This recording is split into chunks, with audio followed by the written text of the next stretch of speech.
That's strangely close to Daniel Jones from the Giants. Daniel, is that you? Beat the Chiefs.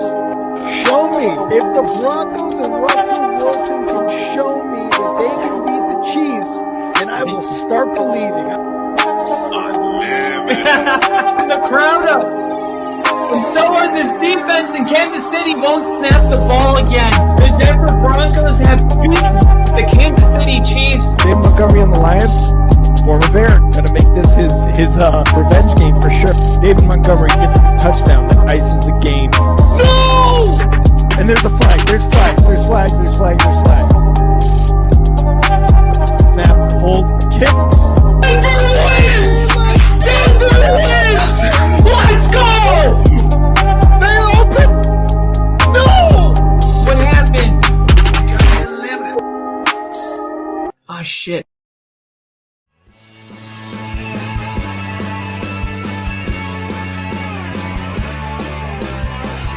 America is football. America is America. If you don't like it, you can kiss your candy ass. For the moment in time, I don't give a damn. Oh my God! No! You loved it. 30-27. Chiefs win. Chiefs win 30-20.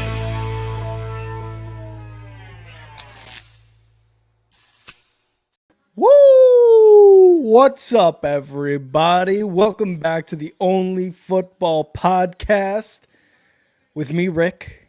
Today, we are going to be watching the Bears at the 49ers. Thomas Brown's first game as the interim head coach. A lot of anticipation is building, obviously, in Chicago from Chicago Bears fans. And we already got Daniel Berry in the chat. What's up, Daniel? Thanks for coming in. A lot of anticipation for sure for Thomas Brown. A lot of expectations, honestly, too, which... I mean, if you want to put the expectations on him, a lot of people are saying that he's going to be the next head coach of the Bears or because of his press conferences, this and that. And I'm more of the let's kind of chill. Let's kind of wait and see what these next 5 games kind of have in store for Thomas Brown, how he handles the play calling from down at the sidelines as opposed to in the booth, how he was when he was elevated to the offensive coordinator a few weeks ago, after the firing of Shane Waldron. But a lot of expectations. And me, I'm honestly just hoping that Caleb Williams looks better. The team overall looks better, and they're not losing these heartbreaking ass games. So Thomas Brown in San Francisco for his first game. Should be having kickoff here in a bit. But thank you guys so much for joining me on this game day for the Bears. I'm trying to see if the Bears are going to kick off or they're receiving. Looks like the Bears are going to be kicking off to start the game. Yeah. Yep, we got a 49er in the end zone there and Cairo Santos. So the Bears will be kicking off first. I'm going to kind of be doing a play-by-play as well as giving you guys updates around the league. Miami and the Jets in overtime after a 52-yarder made by the Dolphins. They're in the final seconds to tie it up at 26. So the Bears are going to be kicking off here. I also need Jackson Smith and Jigba, Trey McBride, and Caleb Williams to go off. And that ball is going to sail into the end zone. So the 49ers, Brock Purdy, going to start off at the 30-yard line here coming up.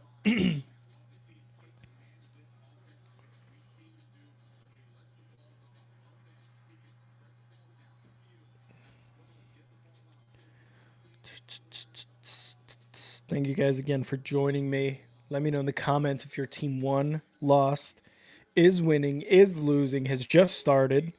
Just let me know. All right, so 49ers starting it off here. And back to pass, quick pass, right side, and that is going to be, I believe, Juwan Jennings with the reception, Byard with the tackle. All right, guys, come on. It's tough for me to like have expectations right now. It's because the Bears are pretty much out of it at this point, right? I still want them to win. This is definitely not one of those exciting games really anymore for me. 49ers, Bears. I still want them to win, though. I'm going to be rooting for them to win, and they're going to toss it here, and the defense shuts it down behind the line. Javon Dexter Sr. gets the stop. First guy there. Plus, both of these teams are really, really underperforming, especially on the 49ers side.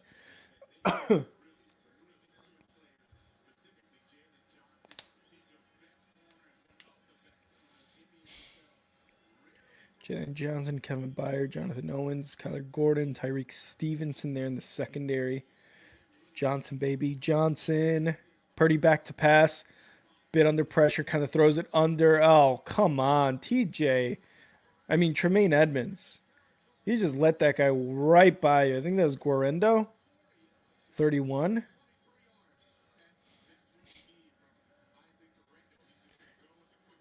Tremaine Edmonds just let that guy right past him. What the fuck was that? That's embarrassing.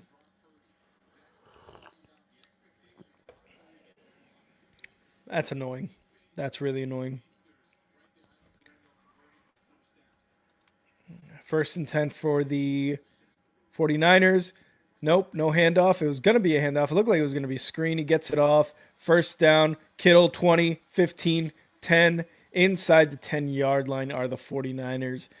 Defense still needs a lot of work. We got Bill in the chat saying the end of the Giants-Saints game was like watching a Monty Python sketch. Hope you have a normal game, Rick. Yeah, that was rough, Bill. How did you feel about oh my God, what's his name? The quarterback who played today, Drew Lock. I always forget Drew Lock's name. I don't know why. I always forget Drew Lock's name. But how did you feel about Drew Lock? I hope I have a normal game too, but it's already looking like an ass kicking the way the 49ers just went down the field. Inside the 8-yard line, and there's going to be a timeout. Wow, by the 49ers. That's interesting. I guess the time was running out for them, so. I think the Miami just won. Oh, I didn't see it, but I think Miami did just win.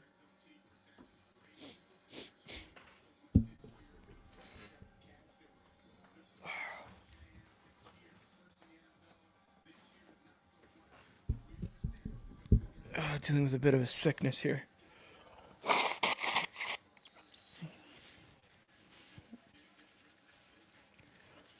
All right, first and goal. Brock Purdy, 3 for 3, 63 yards. Under center. Snap. Fakes the handoff. Throwing inside the end zone. Caught. Juwan Jennings, touchdown. Well. Touchdown. Let's see what Kyle says about him.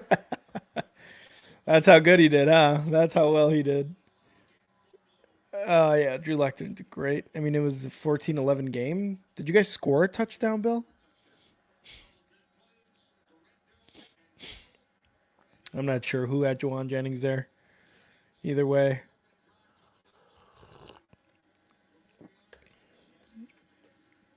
All right, let me get a ticker up here, or a banner at least.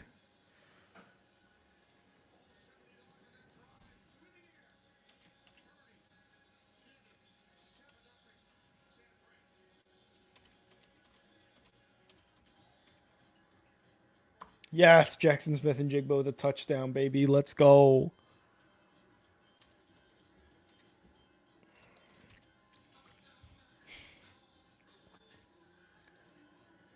Oh. So quarter one, San Francisco went right down the field and scored an early touchdown for the 49ers. Jackson Smith and Jigbo, the touchdown for Seattle, who are now up 10-7, it looks like. Let me know if you guys can hear me or not. I try to up the range for this, but I got to be a little bit closer to the mic.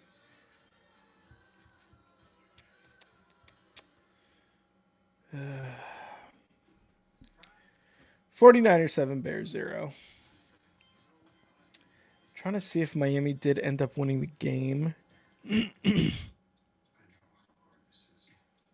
Oh, the Jets won. No, they lost 32-26 to Miami. They lost. Wow. Damn. Yep, 32-26. Crazy. That was it. Miami was like, went down the field, had a really good return on that fourth quarter kickoff, set them up in field goal range to tie it up at 26, went into overtime, and then Miami was able to win. Yes, because okay, so you did get 2-point conversion. Who scored? Was it Tyrone? Was it Tracy? Tracy's looking good, by the way. Bill.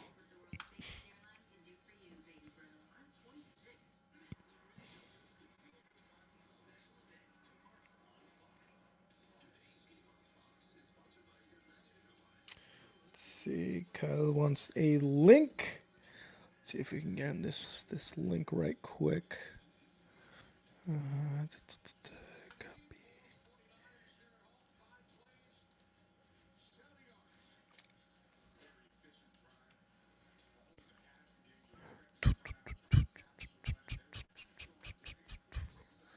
All right, game is back.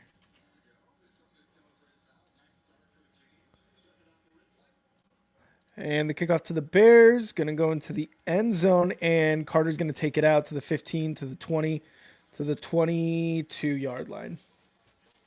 Try to make a little something happen. It's like, I don't know, man. Like, sometimes I wish they would just kneel it, Like, kneel it in the end zone. You're going to get the guaranteed 30-yard line. You're short 8 yards now because he took it out to the 22. And I understand that Carter can be a little bit dynamic with the ball coming out, especially lately. But, yeah. All right. Bears 1st and 10. Caleb Williams shotgun motions DeAndre Swift.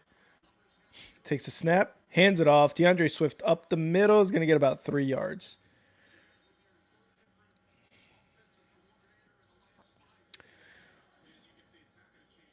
See, Line, Jones, Jenkins, Shelton, Pryor, and I believe that was Wright on the right tackle position. Let's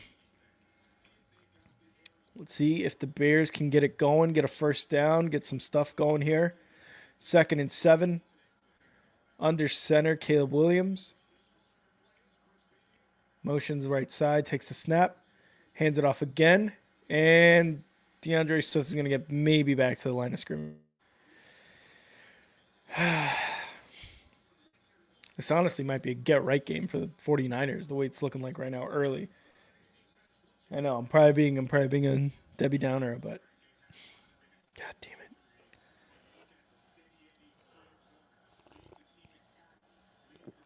it. All right, 3rd down here for the Bears.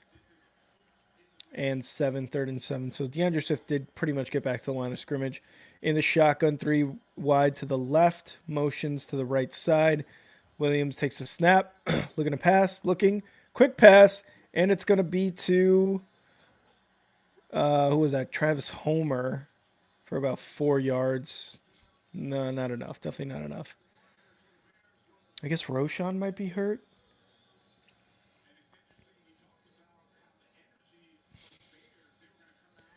And Bears are going to punt.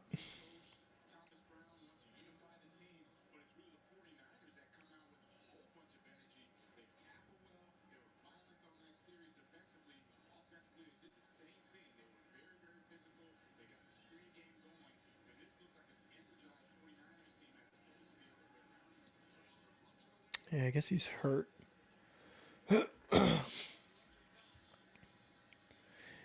Good punt by Torrey Taylor. Gets them inside the 15-yard line.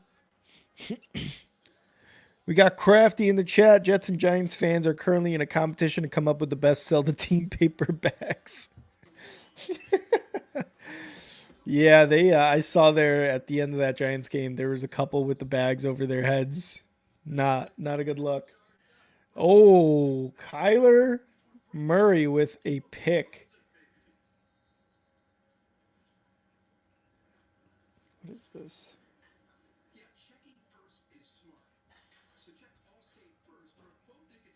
All right, looks like the Rams are up 7-0 on the Bills right now. Darnold, I think, threw 5. And that was, I think, the 5th one, if I remember correctly, was to Jordan Addison. And that was Jordan Addison's 3rd touchdown of the game. 3rd. When you got Justin Jefferson and Addison is able to get 3 touchdowns, insane. Let's see here.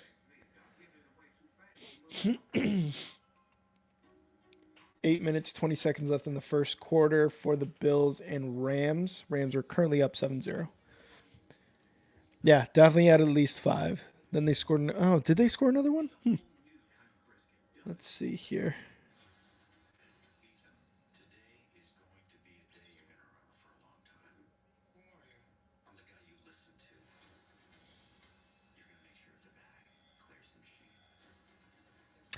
Darnold had 5 total touchdowns.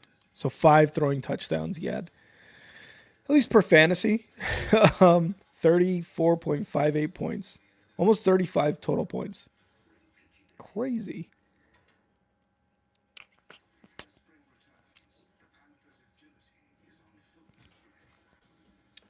I do need Josh Allen to not have a good game because Kyle has Josh Allen and I'm going up against Kyle right now.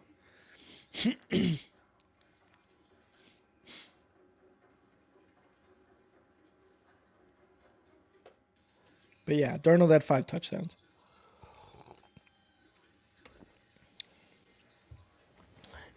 And Bears right now just doing like shit, to be honest.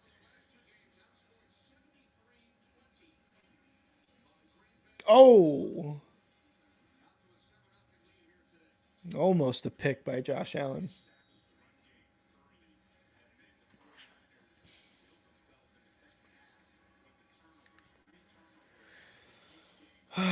Big completion by Brock Purdy here. I'm looking at red zone, and they're a little bit ahead of my TV.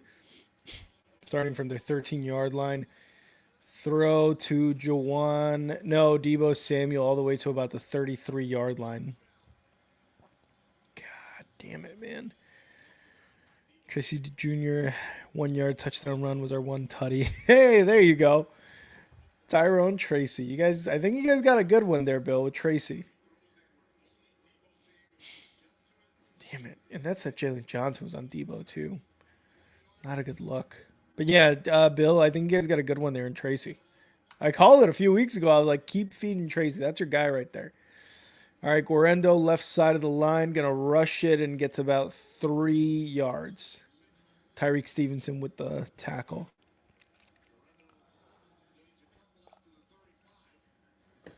God, I love coffee.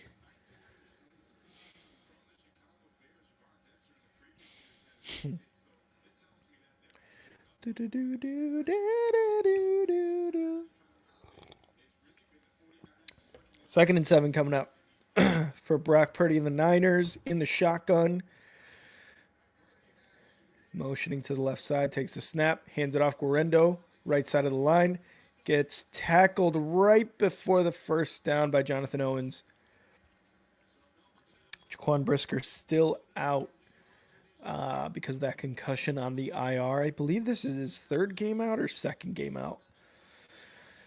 Either way, definitely need him back on the defense. So good.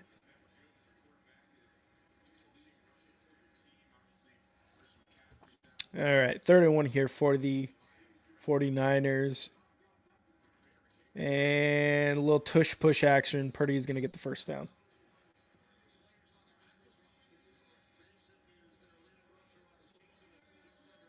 Oh, Seahawks with another touchdown. Charbonnet. And Seahawks are going to be up 16-7 right now before the extra point. Bills drive extended by BS roughing the passer call. Here we go. Here we go. Bill and Crafty in the chat. Thank you guys so much. And we're going to do a handoff here to Deebo Samuel, who gets maybe a yard.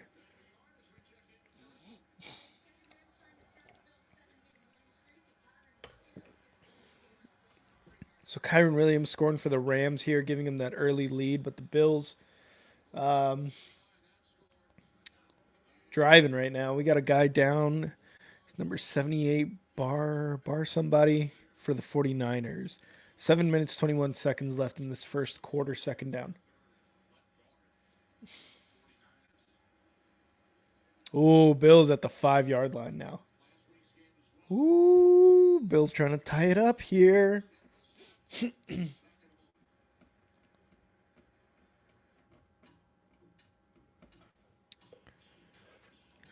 Allen was hit while jumping out of bounds, but his feet hadn't hit the white yet. Yeah, there's a lot of those calls. There's going to be a lot of those calls too.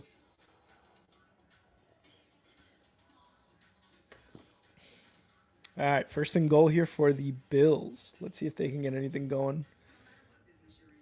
The 6-yard line. Josh Allen looking to pass. Left side, caught. And it was to Shakur, I believe.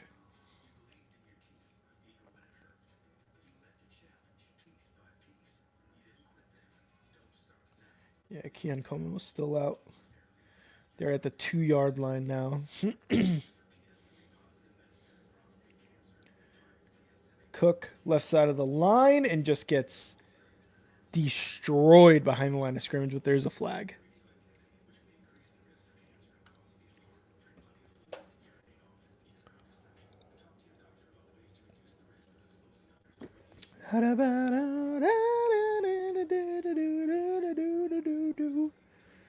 Sorry, I got that song stuck in my head. I don't know why I got that song stuck in my head. Kyler Murray trying to make something happen. Seahawks currently up 17-7. Quick hurry up here by the Bills at the 1-yard line. I don't know what the flag was exactly, but second and goal. Josh Allen going to take it himself. No signal yet. He might be short. I think no signal yet from the refs. I think they're going to call him a little bit short. Maybe got like a half yard there. I really do not need him to get in the end zone right now.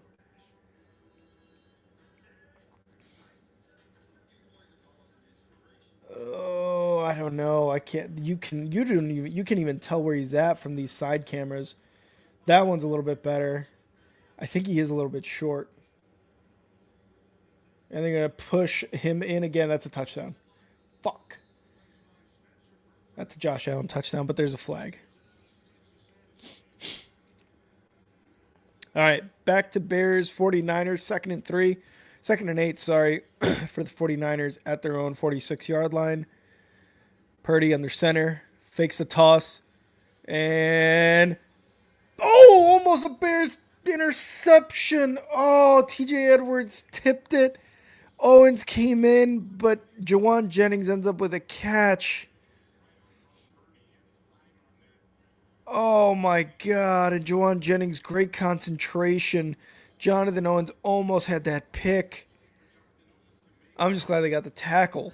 Wow. Good job by TJ Edwards to do that, but damn it. Offsides Rams was the first flag. Ooh, thank you, Bill. 3rd and 5 here. Purdy shotgun takes a snap.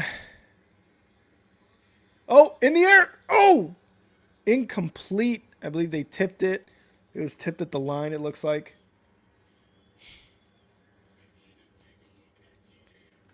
TJ Edwards coming in on the blitz. Yeah, TJ Edwards with his second tipped pass. He just knocked Guarendo on his ass, put his arms up, tipped the pass up in the air, and 4th and 5. But it looks like the 49ers are going to go for it, as the offensive lineman for the 49ers is going to get carted off. Oh, no, they're going for a punt here. And the Bears are going to field it at around the 5. Again, red zone is a little bit early. We got E-Dub in the chat. E-Dub.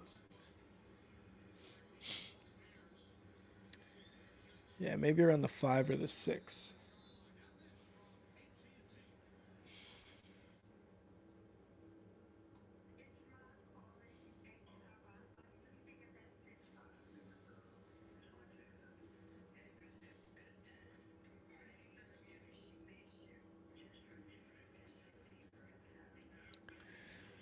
It's been a fascinating week 13 so far. It has, E-Dub. How did you feel about the Panthers taking the Eagles pretty much down to the last second? Really, right? That was pretty exciting. If you're a Panthers fan, if you're an Eagles fan, you're like, what the hell?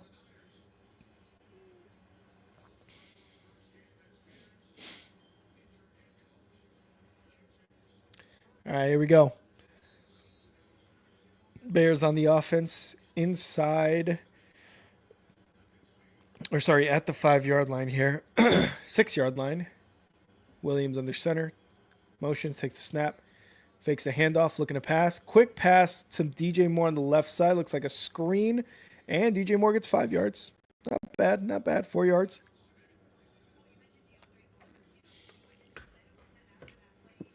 Oh, I didn't know DeAndre Carter went into the medical tent after that first kickoff return. He's doubtful to come back because of a hamstring. Ugh. You know, for all the shit I was giving him earlier, he's probably been the best returner for the Bears, kickoff and punts in a while. That's right, E-Dub. A win is a win. A win is a win. 2nd and 5. Caleb. Motions right side to Dunze. Snap. In the pocket. Looking. And to the left side. Gets it to DJ Moore for a first down, baby. Let's go.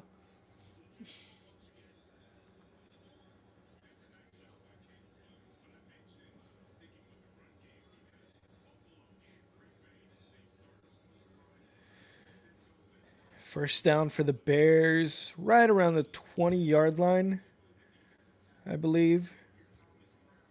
Thomas Brown calling plays. At the 18-yard line, under center, Caleb Williams. Motions, takes a snap, fakes the handoff, looking to pass. Right side, caught! Oh, no, incomplete! Keenan Allen had it in his hands. Oh! God damn it, man.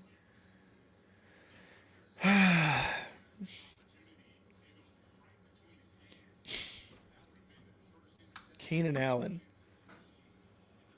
Great strike right out of the reach of the linebacker, too. It actually went through the linebacker's hands. 2nd and 10 here for the Bears. Williams. Shotgun, takes a snap, looking to pass, throwing, left side, incomplete. DJ Moore just dropped it. What is going on?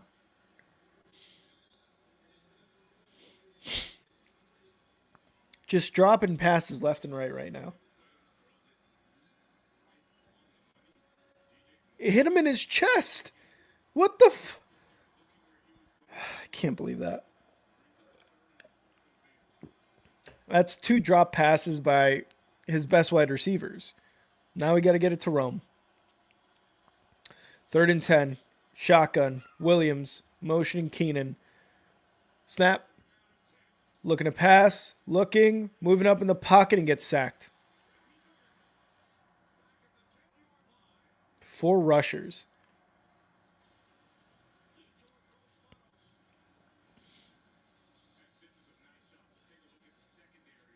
Jesus Christ. Should be a first down. But 2 best receivers dropped the ball. Yep. That's what we get. That's what happens. Got Nick in the chat. How about that Dolphins game? It was a good game. Very close game. Torrey Taylor with the punt. Getting it all around the 30-yard line. And get a tackle at around the 35. Who was that? Elijah Hicks, I believe.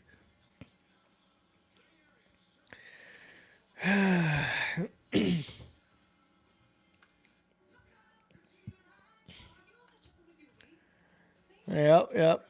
The Bears, not the Niners. Not the Niners. Like a touchdown by Trey McBride, that would be nice too.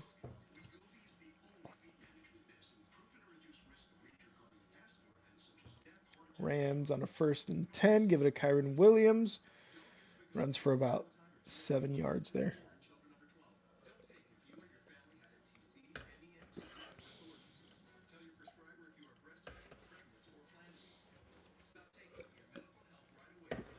And the Cardinals are just going to kick the field goal here, try to make it a 1-score game.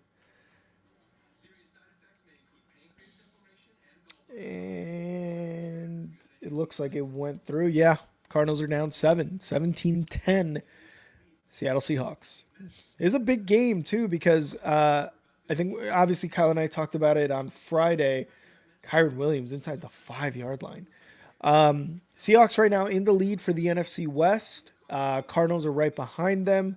Rams and 49ers losing records, but still in the mix. 2 games back, I think, for the most part. So the Seahawks need to beat the Cardinals to win the NFC West. And they want to do it today by a large margin. I don't know how many more divisional matchups they have. But, yeah, huge game for them. Nick, passing on Bo Nix is going to be the new Bears passing on Patrick Mahomes meme. We'll see.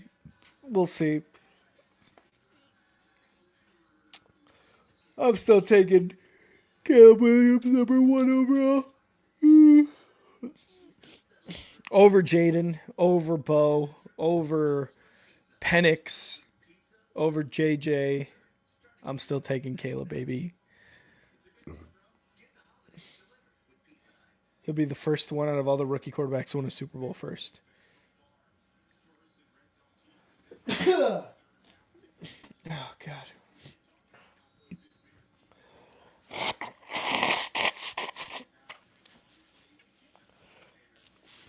God. Really shouldn't be calling this game because I'm still a little sick. Brock Purdy going deep to George Kittle inside Bears territory. Inside the 35-yard line of the Bears. Oh, my God. First down, Niners.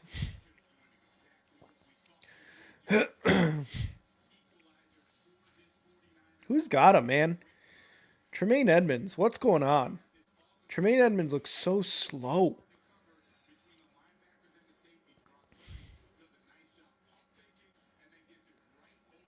He has not looked good recently. He has not looked good. Oh, God. Purdy hands it off. Guerrero, right side for about 5 yards.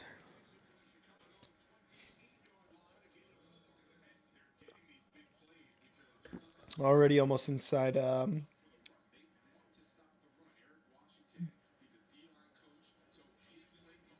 Bears red zone here. 28-yard line. Second and 6 for the 49ers. 142 total yards for the Niners, 11 for the Bears. Ugh. Second and 6 in the shotgun. Purdy takes a snap. Pressure. Throwing. And it's Guerrero. First down at like the 1-yard line. Jesus Christ. I thought the Bears were going to be good this game. Embrace the tank, gentlemen. Emiliano Brito in the chat. Thanks for being here, Emiliano. You calling the Bears the tank? Or I mean, I assume so. I assume that's why. That's what you're talking about. First and goal here at the 1-yard line. Purdy, snap, Guerrero, Up the middle, touchdown. And a Bear was limping towards the back of the end zone. Let's see who that is. Here in a bit, Isaac Werner, another touchdown. I wonder if anybody picked him up. It is a bad matchup. Yeah, somebody picked him up, Guarindo. Already 14.5 points against the Bears. Yeah. Oh, Javon Dexter Sr. was the one limping. Fuck.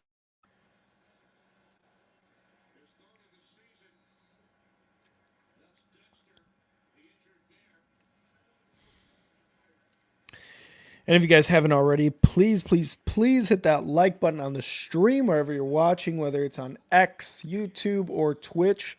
Would really, really appreciate if you hit a like on this stream.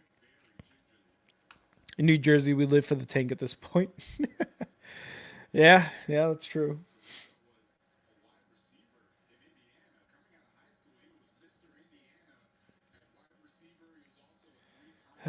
Down 11 points currently. My fantasy matchup.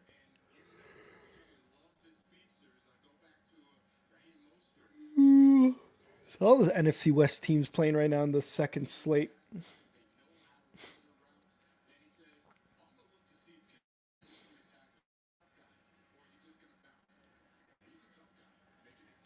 Seahawks with a 2nd and 22 here.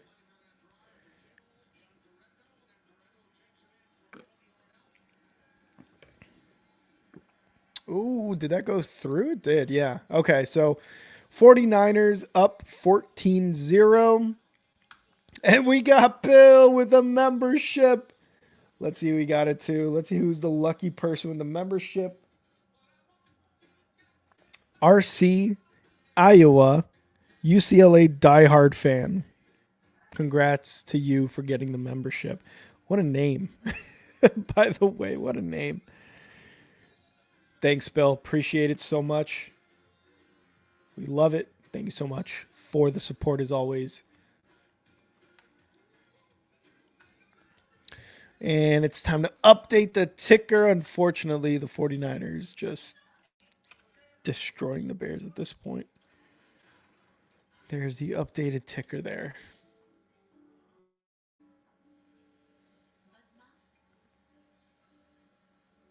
Seahawks getting off the field here after didn't get enough on third down there.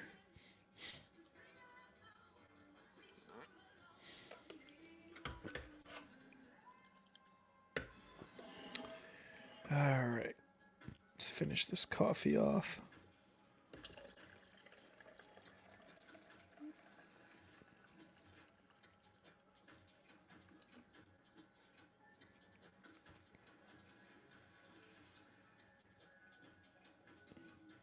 There we go. In my Bears mug. Hit the like. You never know who might get the next one. That's right, Bill. That's right. Oh, man. So Bears not looking any better than they have really the last 6 games.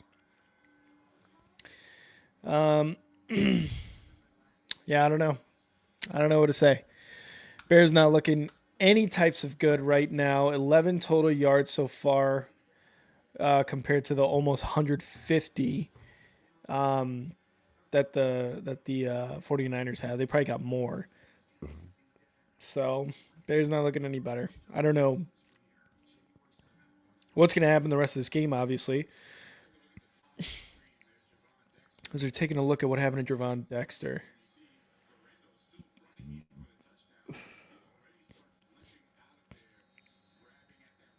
Ooh, Javon Dexter was reaching in his right knee. How do you make your coffee? Well, so my wife gave me a Ninja coffee maker 2 years ago for Christmas. And it's probably the best coffee maker I've ever had. Best coffee maker I ever had because you can actually set it up to make coffee the next day, which I assume you can make for any other coffee maker. I don't know. I've just never done that before, and this one makes it super easy. Like you can set a time and stuff like that. It's really cool. But that's pretty much how I make it, Bill. I get one from it's called oh my god, what is it called? Stella Blue Coffee. It's from the podcast I listened to, Pardon My Take. Really good dark roast coffee. I loved it. 1st and 10, Williams going to hand it off, and it's going to be DeAndre Swift for about 3 yards. So that's the coffee I use. I also use like these, I usually use non-dairy creamers. I don't put too much creamer in it, but I do like the taste of the creamers a little bit better. So that is pretty much how I've made my coffee ever since I got that Ninja one. Have the Bears considered signing a real head coach? They will. They absolutely will consider it. Nick, will they do it? That's the question that is yet to be answered, is whether they will actually do it. I'm hoping so. 2nd and 7. In the shotgun. Caleb Williams motioning right side. Takes the snap. Looking to pass. Looking right side and tipped. Incomplete pass. Sorry if I'm breathing all weird. Again, I'm a little sick right now, so if it's annoying, I get it, but I'm just dealing with a little bit of a sickness.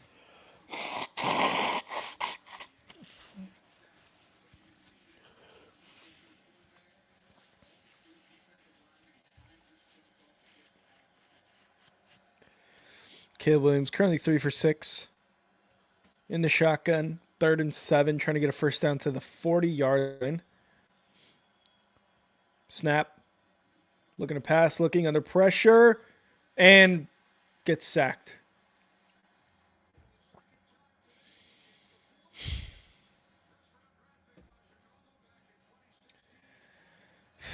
Floyd with the Leonard Floyd with the sack. Former Chicago Bear.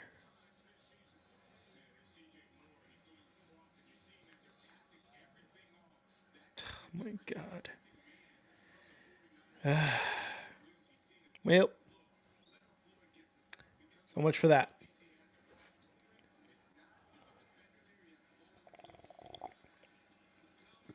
And 49er to the 30-yard line on that punt. 5 seconds left in the first quarter, so I may as well change this ticker to the second quarter.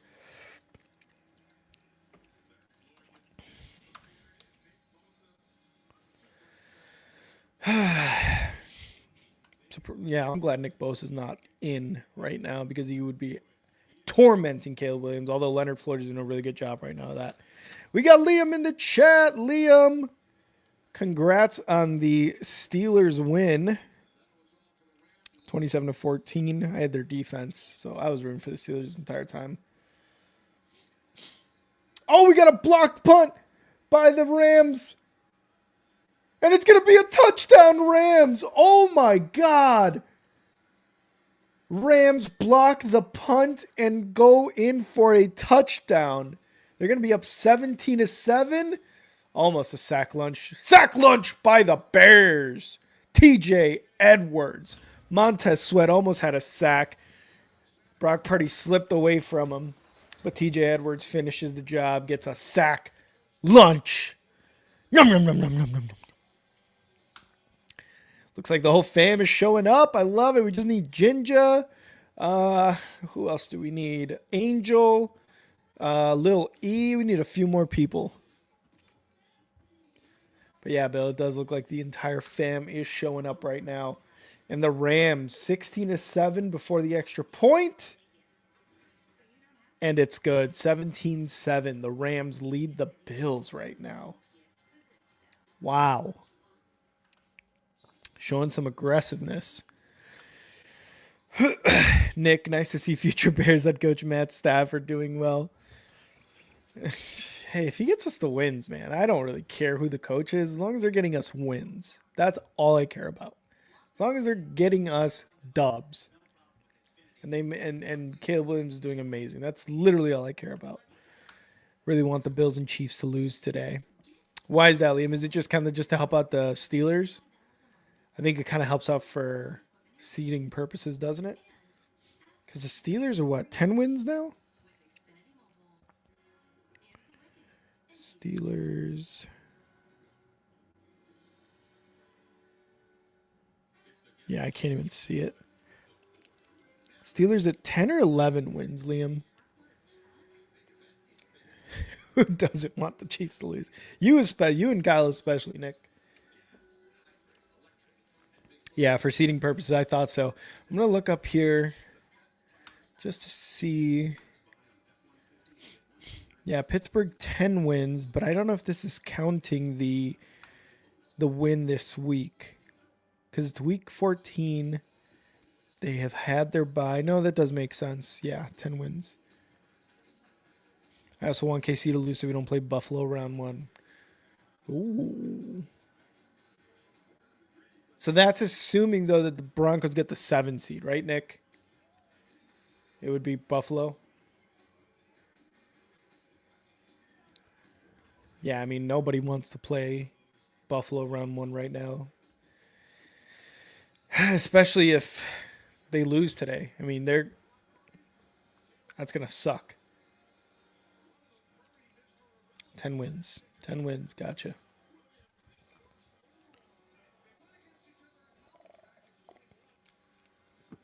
All right. So another bad offensive effort here by the Bears.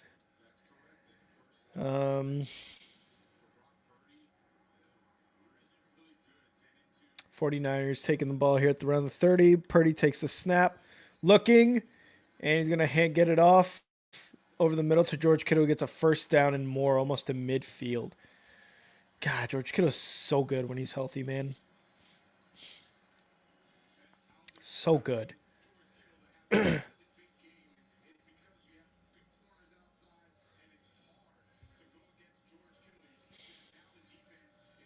Like he got through like 3 different defenders there. And I mean, it was a screen, but like he got through them. Jesus. You know how awesome it would be for the Steelers to get the 1 seed? That would be crazy. That would be crazy this year. Purdy going to toss it up the middle. Guarendo gets about 3 yards, I believe. For the Steelers to get the 1 seed would be crazy. They've got 10 wins. Houston has 8. Buffalo has 10. And the Chiefs have 11 wins. But if they lose, yeah, I mean, you get closer to that 1 seed for sure. Which would be crazy for the Steelers. I'm sure you'd love that. Oh, God. 9 total yards for the Bears. 9 first downs for the 49ers. Embarrassing.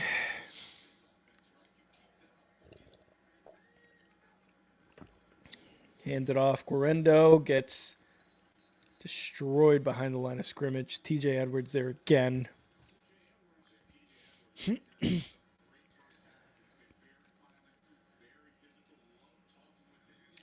TJ Edwards has been a monster since he got to Chicago 2 years ago. And he's an Illinois native, so it's kind of cool. 14-0 49ers, 13 minutes left in the second quarter.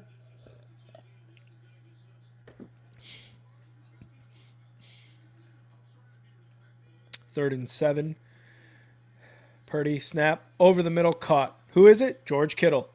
Chicago native or Bears fan. I forget if he's a Illinois native, Chicago native, whatever it is. First down.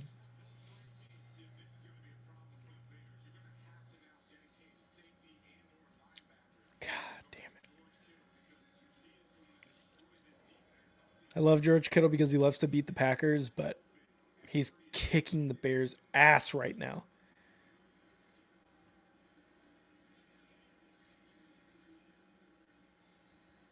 Kicking their ass, man. God damn it.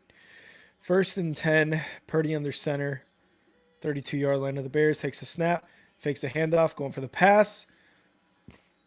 Completes it, looks like, to Juszczyk for about 3 yards.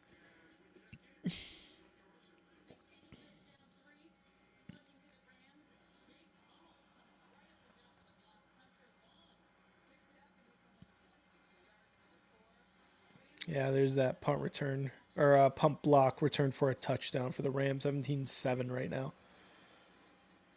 Oh, looks like Bills running back takes it all the way for a touchdown. Or was that Josh Allen? And he's going to dump it off here. Brock Purdy's going to dump it off to his running back, who loses about a yard or two. No, that was Cook. I believe it was Cook. Either way, Bill scored a touchdown. 3rd and 8 here for the 49ers. God damn it. Josh Allen already 15 points.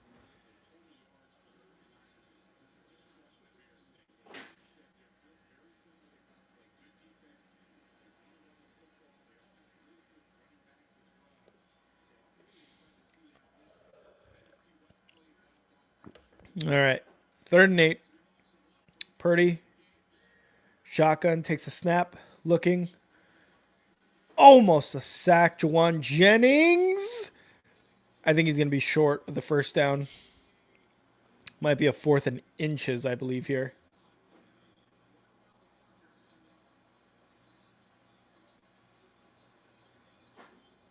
Oh, wow. Jackson Smith and Jigba, great catch while Gino was under pressure there. He's giving me 17 points already. Love it.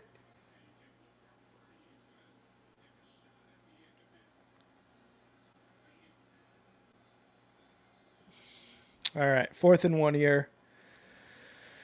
49ers look like they're going for it. They are 4 for 10 on 4th down conversions this season. All right, what's going on? What's going on here?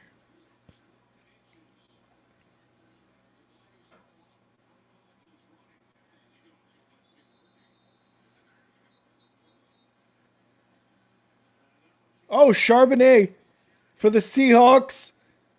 Touchdown. Seahawks touchdown. Wow. Wow, Charbonnet. Huge rushing touchdown. 23-10 Seahawks. Wow. Kittle was born in Wisconsin, went to Iowa. Oh, okay, so he's born in Wisconsin. Bears fan, though. Gotcha. Thanks for that. Thanks for the info there, Bill.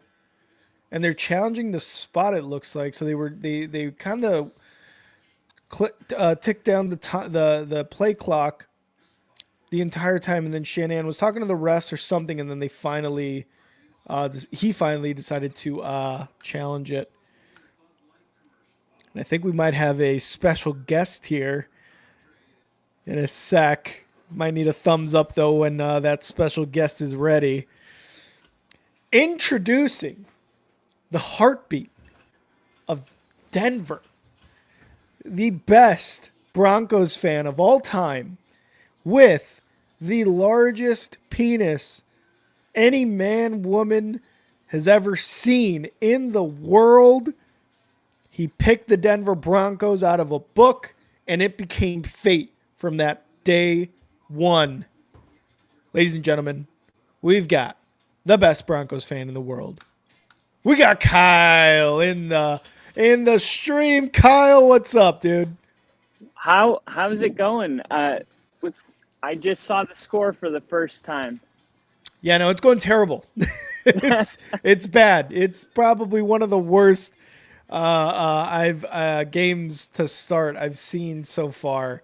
But every week for the Bears seems to be a terrible start. But yeah, it's 14-0 right now, and the 49ers have a 4th and inches, and they are in Bears territory again, threatening to score. That's how that's going. Well, hopefully there's a big comeback right around the corner. Yeah, I fucking hope so. I need something, dude. I need something to hold on to here. Kyle, where you at right now? What's the situation? I'm getting ready to head back. I'll show you, actually. Let me see if I can. Here, I'll just turn. Mm-hmm. So I'm painting this fence. Oh, nice. So it was like this. Oh, wow. Nice. And I got it all like that now. But this is actually the outside. I already got all the inside done. So this is the other side too. Damn, how long does that take? How many like days have you worked on that so far? This is my fourth Sunday, Ah, okay, okay.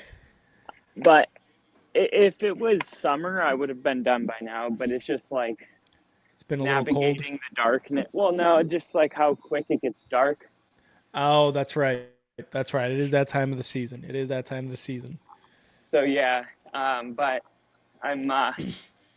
The cool thing is this house is in my neighborhood, so I'm gonna be home in a little bit, wash up my hands, jump on the stream. I just wanted to say what's up to everybody. Hell yeah. There's that Rams upset's looking decent. Yeah. Yeah. I was going to say, it's looking, I mean, 17-14 right now. The Rams are starting from their own 27-yard line or 25-yard line. But that blocked punt for a touchdown was huge. Oh, that was monster. That was Yeah. monster. And the Giants, man, they had it. They had it right there all the way at the end. I was like, Yeah.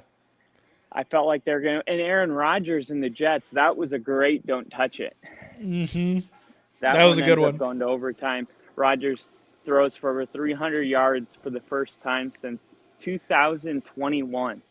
For the first time since like Jesus Christ was born or something. Like it's been a while. It's been that long for Aaron Rodgers. Since Ford introduced their first vehicle. Since the Cubs won their second World Series back in 1908. It's been a minute. Oh shit. But yeah, that was good. Getting ready. Hell yeah.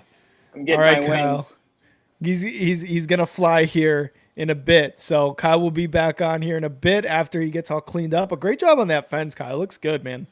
Thank you. I felt like that Tim McGraw song that you don't know. Yep, that one. I'm gonna That's the one. clean the house. I'm gonna fix the fence. In my final hours, I'm gonna tie up these loose ends. I won't leave a note for anyone to find. Tomorrow they'll know what I've done here tonight. That's the one I don't know. It's a good That's song. the one I don't know. That is the one I don't know. It's called Kill Myself. It's called Kim by Eminem. It's like really called Kill shit. Myself. Oh my God. But I'll be there in a little bit. I love you guys. I'll see you guys soon. All right, Kyle. We will see you here in a bit, man. See ya. See ya. All right, that was Kyle. And while we were talking to Kyle, the 49ers scored another touchdown. Juwan Jennings, catch over the middle. Touchdown 49ers. 21-0. We had Ginger in the chat too. I didn't mention it because I was talking to Kyle. He was talking about my intro. Ginger, welcome. And we got Richard in the chat. Richard, it's been a while, man. How you been? I know it's probably been a while for me because I haven't been streaming as much last couple weeks, but it's always nice to see you, Richard. Tough loss on Thursday night. But the Lions are a hell of a team, man. And thank you. Sorry, my dude. Yeah, because 21-0 Bears right now. It's so bad. Bill saying I was doing great, Ginger, until I tripped on the stairs. Now I'm a bit of a mess. Bill, what? What?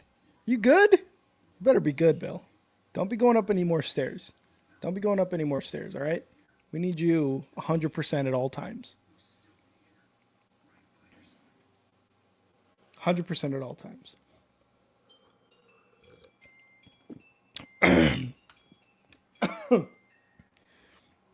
Everyone else, please don't trip over any stairs. It would be terrible. Terrible, terrible. I've luckily never tripped over any stairs. That shit just, it hurts. Richard, yeah, dude, missed you, man. Happy belated Thanksgiving. Happy belated Thanksgiving to you as well, Richard, and to everyone in here. Hopefully you guys had a very, very wonderful Thanksgiving time with family or friend, whatever it is that you guys do on Thanksgiving. Hopefully it was a good time for all you guys. For me, it wasn't great because it started with a Bears loss in one of the worst ways possible. But it led to Eberflus getting fired. So maybe not the worst. Maybe not the worst. But yeah, Richard, thank you. Appreciate that. Face planted right into a steel security door. It sucked. Oh, Bill, I'm so sorry to hear that. Hope you're doing better. Was that like today? Was that, over the past week, or when was that? Hopefully you're doing better, man. Yeah, the Packers proved to me they are in a Super Bowl team. Look, I'm not gonna lie. I didn't think, I haven't thought they're a Super Bowl team. They're a good team. They're a playoff team for sure, but Super Bowl team, in my opinion, is a bit of a stretch right now. But that doesn't mean that they can't get there. I like Watson. I like Jaden Reed. What's the other guy's name? Melton Bo? Maybe not. A couple of the receivers, but they really do need a true number one. Maybe Jaden Reed is going to be that guy. Maybe he is going to be that true number one, but to me, it's tough for any team to kind of not have a true number one wide receiver. I think that's maybe what they need. Feels like the Lions are the version either the Bucks or 49ers. Yeah. Yeah. They're looking like that right now. And Williams under center at the 30. Bears start their next offensive drive. Quick throw, going to be to DJ Moore for about 4 yards there.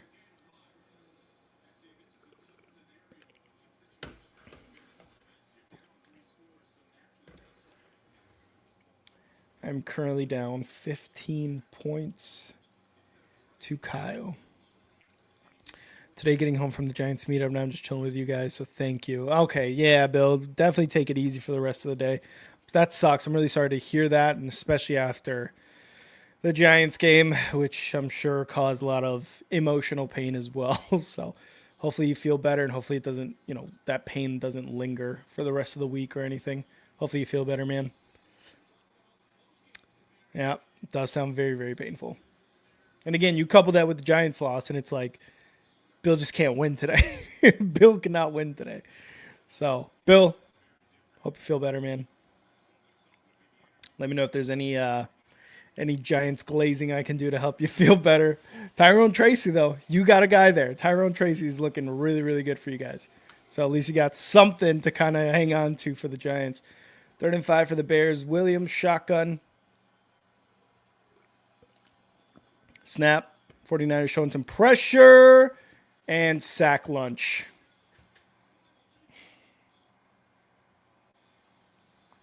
Fourth and a million. God damn it. This line sucks. Coleman Shelton sucks.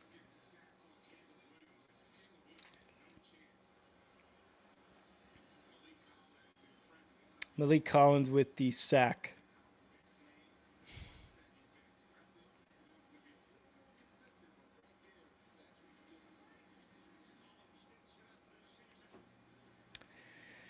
The punt goes to about the 20. And 49ers are going to start off right around the 26-yard line for their next drive, which they'll go 74 yards for a touchdown here.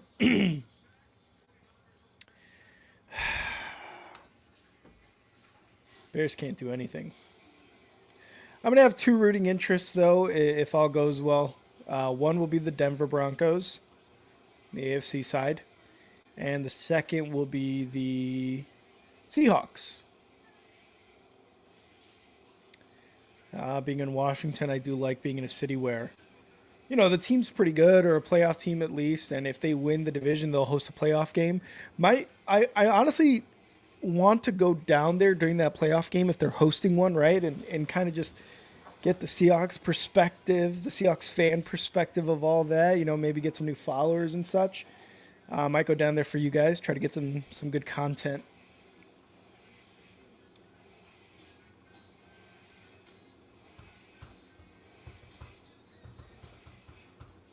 Plus, I have Jackson Smith and Jigba on my roster for fantasy, so it's always nice to have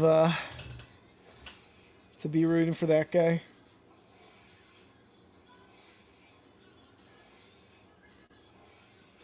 Again, if you guys haven't already, please hit that like button on this stream. Kyle and I would appreciate it. We're going to be expecting Kyle here in a bit for this Bears 49ers stream.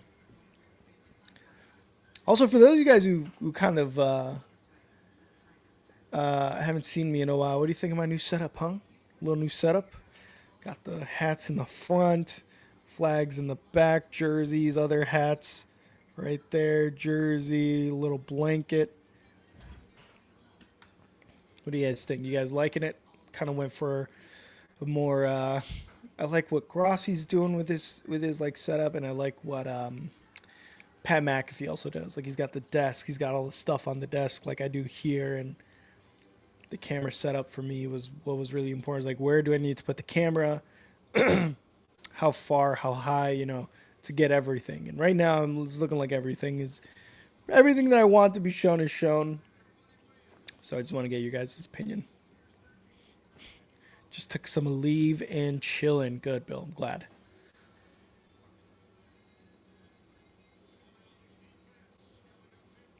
You got some, what is that? I don't know if you have like a bathtub or anything, Bill, but usually whenever like, I don't know, play football or something like that and I get, I take a big hit or something like that, and I'm a little sore, I usually do the salts. What is that? What salts are they?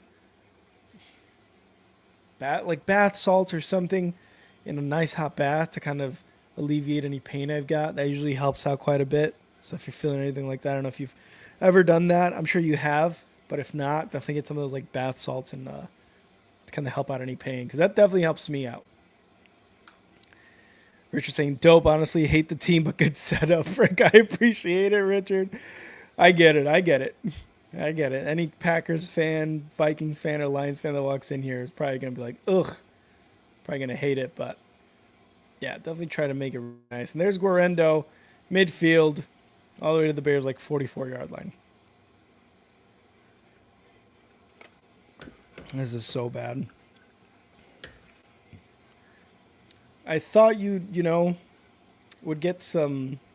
I thought the Bears would get some sort of bump from Thomas Brown. No Eberflus. But clearly that is not the case. That was Jalen Johnson on the push out of bounds. 44-yard line for the 49ers of the Bears on their center, Brock Purdy. Motions, snap, pitch, left side, and missed tackle there by, I don't know who that was. Epsom salts. Yeah, there we go. I hate baths, so I feels you. It's like a soup of your own body. That's what you got going on when you're taking a bath. It's like a own body soup. But I feel you, Bill. But Epsom salts, thank you. That's what it was. We got Head on Fire in the chat. And Purdy going deep, left side, inside the 20, the 10, and around the 6-yard line for George Kittle are the 49ers. Surrounded by two poodles in my relative's house. How's it going, guys? Hey, it could be worse. Hat, you could be watching the Bears get absolutely decimated by the 49ers. I'd much rather be surrounded by two poodles with all the cuddles they give.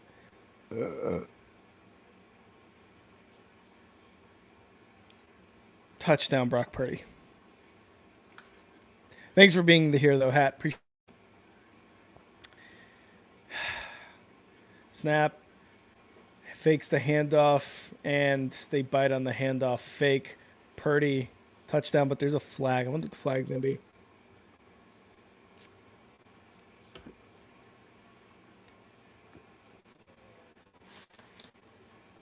Why is the volume so low?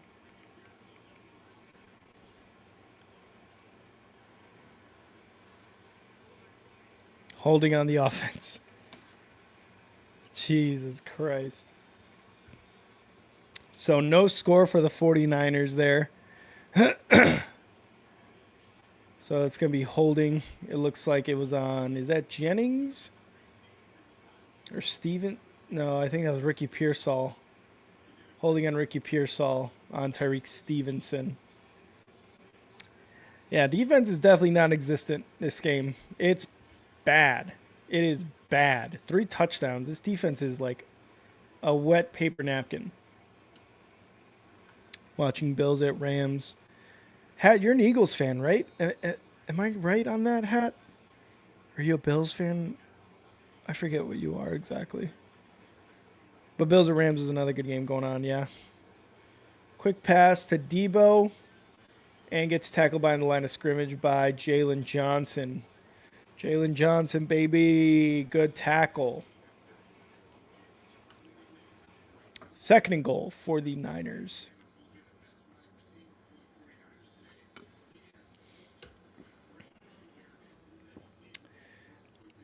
Total yards is embarrassing. 310 to 2 for the Bears.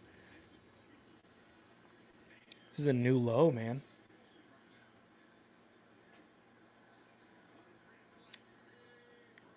Second and goal at the 15. 49ers changing up the play.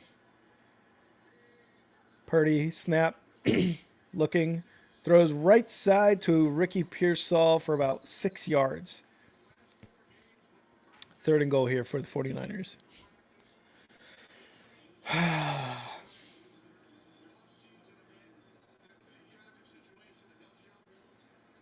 Just end it here. Like, it is so bad. And looks like they're going to take it to the 2-minute warning.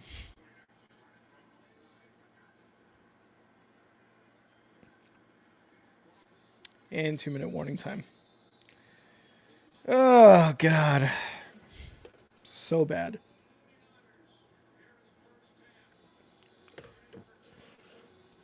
Quite literally all 49ers. There we go. Just realized I haven't tweeted about this game yet. Which, go follow me at And Now Rick right up there, right above my screen on X. So you guys can share in my pain.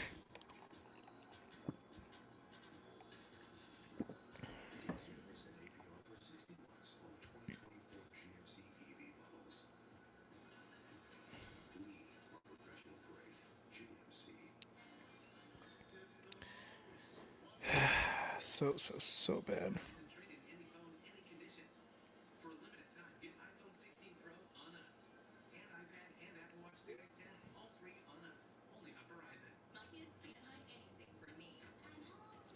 They're already talking about cutting Edmonds.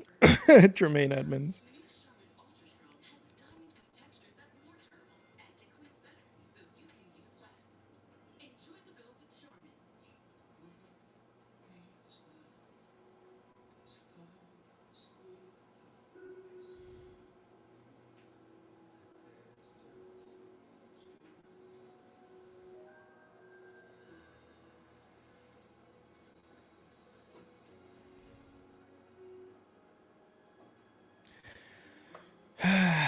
So bad.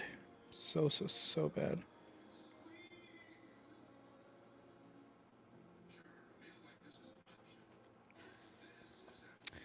Let's see. Just because you might see it on the news, a Giants fan paid a banner plane to fly over MetLife before the game. Mr. Mara, enough. Please fix this dumpster fire. Oh, I love it, Bill. I love it. I'm sure you guys are very much for that. What's your opinion on Shane, on the GM? You guys want to get rid of him, Bill, or what's the feeling there? Like, not only you, but just all of Giants fandom. Cooking a steak like the Niners are cooking the Bears. So you must be cooking it well fucking done then. Nick, honestly. Richard saying could be worse. It could be the Raiders or the Giants. I don't know, man. I don't know if it could be worse. Raiders or Giants, I get it, but even then, it's like, I don't know. It's like all 3 of these franchises are the same right now. Purdy scrambling left side, getting to the 10-yard line. And he's going to get to about the 5 on a scramble. 4th and goal. They're probably just going to go for a field goal here. Up at the 24-0. I'll root for the underdog, but if Rams lose, I won't be surprised. Bills are very competitive this time of year, even with 10 wins. Yeah. Yeah, 100%. No, but I meant like, who's your team? You know, 'cause, like I'm a Bears fan, Bill's a Giants fan, Richard's a Packers fan, Nick's a Broncos fan, Jinja likes the Colts. Like, who's your team? That guy is a legend. 24-0. 49ers.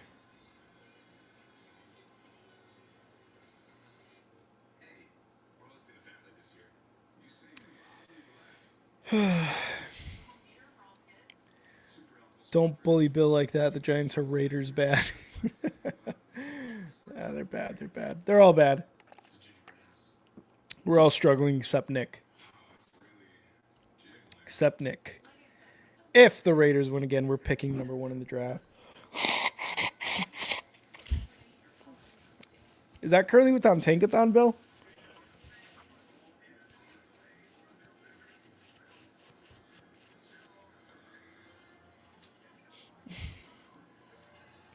I like him, but there's no cohesive Giants fan. We're very bipolar. That's fair. That's kind of how the Bears are sometimes, although I feel like all Bears fans have been very much like fire Eberflus. The McCaskies don't know what the hell they're doing. What I will say is there is a very, very obvious split on Ryan Poles, the GM right now, for the Bears standpoint. There's a pretty big split. Some people don't like him. Some like me love what he's done in terms of moves. Obviously, you're gonna have bad moves as a GM. Every GM has bad moves. Are they then like blown up once if they don't work out? Yeah, 100%. But every GM has bad moves. Every single GM, no matter what. Chiefs GM has bad moves. Patriots, Bill Belichick and their GM had bad moves. Eagles, all these winning teams, Vikings, Lions, they've all had bad moves. And that's just how it goes. You kind of just go with the ebbs and flows.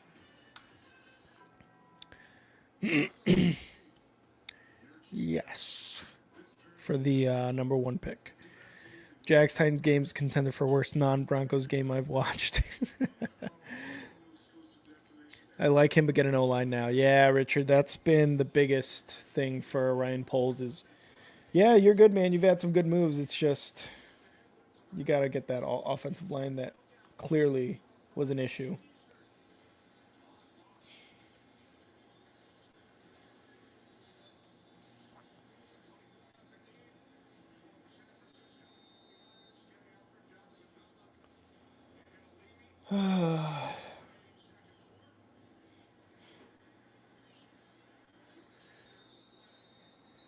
And there's a flag here on the kickoff. I don't think it landed in the land zone or the designated zone here for Moody and the 49ers.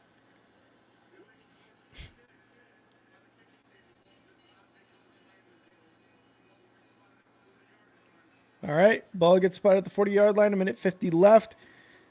And once again, ladies and gentlemen, the biggest penis on planet Earth in the Milky Way galaxy.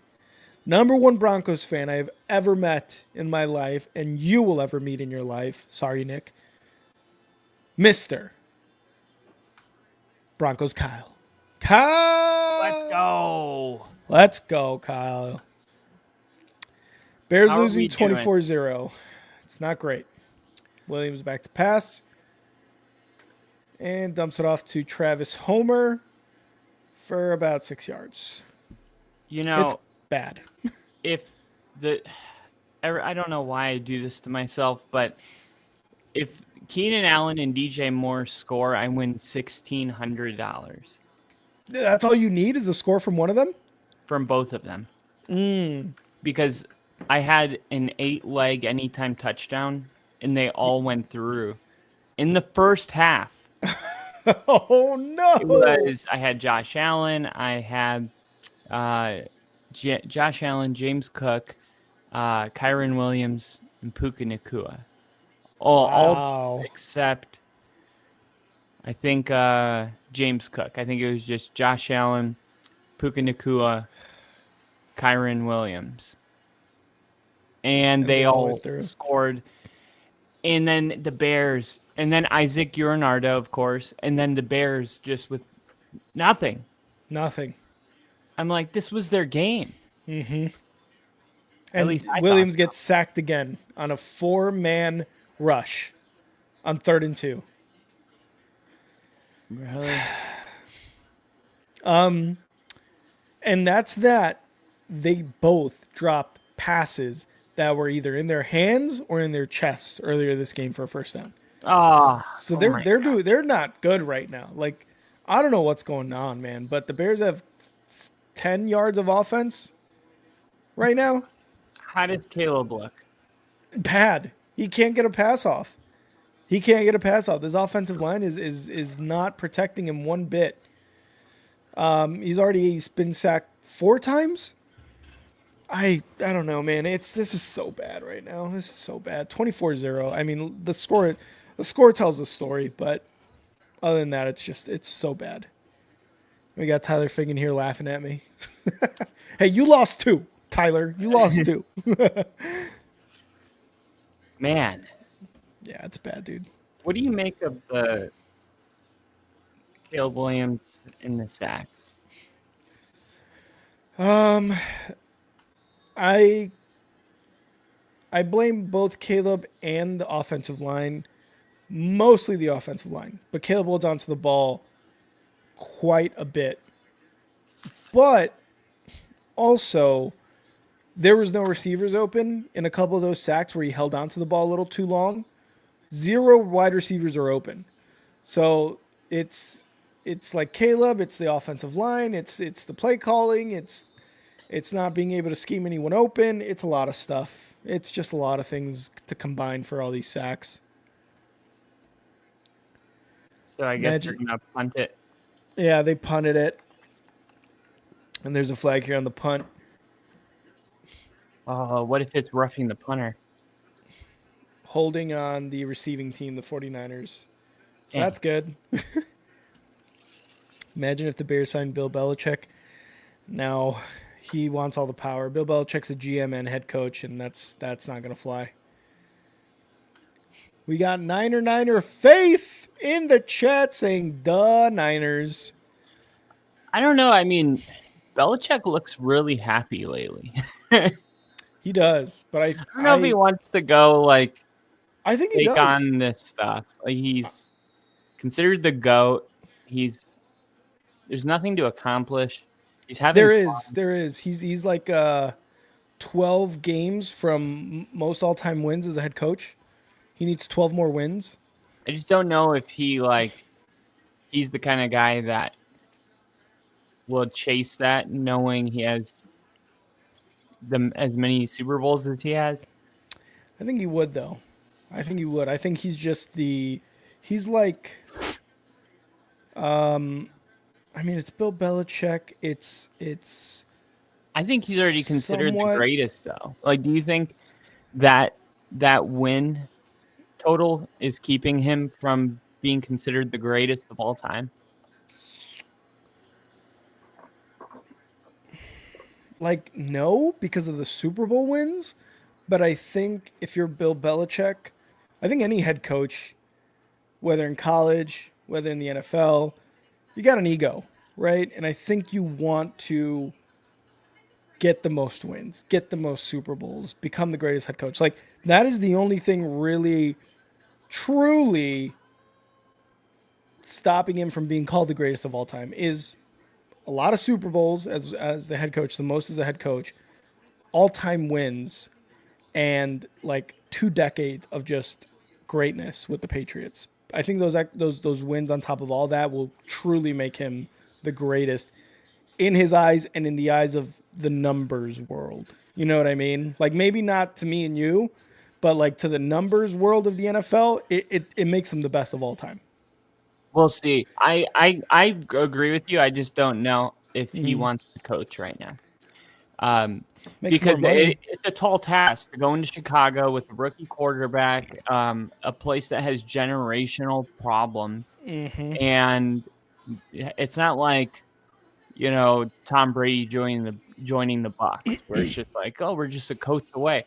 Ideally, that's the case with all the talent on the Bears, but the the type of changes that need to be made are going to require, in my opinion, a young coach with endless energy, um, and somebody like that. I don't know if you want to bring in somebody that's 68 years old and Exactly. is already like enjoying his retirement. I mean, every time he's on the Pat McAfee show or even in the sports media, like he looks way happier than he ever did coaching. I just don't know when I see that guy if that's the guy I think is gonna want to be like, yeah, let's gear up for another deployment. Like, Yeah, and that's one of the arguments I've heard of not hiring him, and I agree. Like again, he's probably going to want to take if he decides to come back to coaching. He's going to want like a 49ers, a Rams, a one of an established somewhat of a franchise that can get him those wins to get him to the all-time list, but also where, like you said, he doesn't really have to put too much effort into a franchise that is clearly had so much problems, like the Bears, generational, like you mentioned. Like I don't know if he's going to want to put the time and effort into something like that. The payoff would be amazing, kind of like with Caleb Williams. If he's able to bring a Super Bowl to the Bears, the payoff would be awesome. But like you said too, he's 68. He needs something where he can one control it for the next five or so years, two get those wins, and three somewhere where he's doesn't have to put 72. so much or 70. Okay, so he's in his 70s. He's not going to be around much longer coaching. He's not. And that was one of the arguments that I heard for the Bears not hiring him, because you want a Ben Johnson. You want a guy who's going to be coaching the Bears for a decade, like Lovie Smith did, right? Like Tomlinson, like John Harbaugh, like all these guys who have been coaching for over a decade on their teams. That's the kind of guy I want for the Bears, is like a Ben Johnson or a Vrabel, a I don't know, name another hot name right now for coaches coming into this offseason. I think Liam Cohen should be Liam on that Cohen, I don't list know. of names. Nah, I don't know about the Bears. The Bears will do that though. They'll hire Liam Cohen, and then it's like, yeah, the sixth best guy. That sounds like a Bears coach. I don't think he is, though. I don't think he is the sixth best guy. And I think a lot of times people will take the offensive coordinator that's having the most success because the head coach is the best head coach out of those teams. For instance, I don't think Todd Bowles is a great head coach, but I think Liam Cohen is such a great offensive coordinator that he's keeping that whole thing afloat. And the Bucs right now are top 5 in points per game. They're almost getting 29 points per game. And Baker Mayfield's having a better year statistically. And look what he's getting out of Bucky Irving and all of these playmakers. Yeah. Even when Chris Godwin and Mike Evans both went down, the Bucs kept getting into shootouts with teams like the Chiefs and the Ravens and games where you thought they would have had no chance. And he came from the Rams, where he was under Sean McVay. I think it's only a matter of time before he's like one of those guys that everybody wants. But on the other hand, you look at Ben Johnson, and it's like, Yeah. that we've seen this story before where there's a great head coach like Dan Campbell that is in charge of knowing when to pull all the right strings, when to push and when to kind of pull back, and just an all-around great head coach with a great staff and a great GM. And let's be honest, the Detroit has like the most talented team in the league right now. And then everybody goes, well, let's take the offensive coordinator to that team. Then you pull him outside of that environment and you expect the same success, when the reality is he might have been a product of his environment. I'm not saying he's not a great offensive coordinator. I'm just saying I think tend to kind of take things out of context and kind of overplay our expectations when that's not going to be the case in Chicago immediately.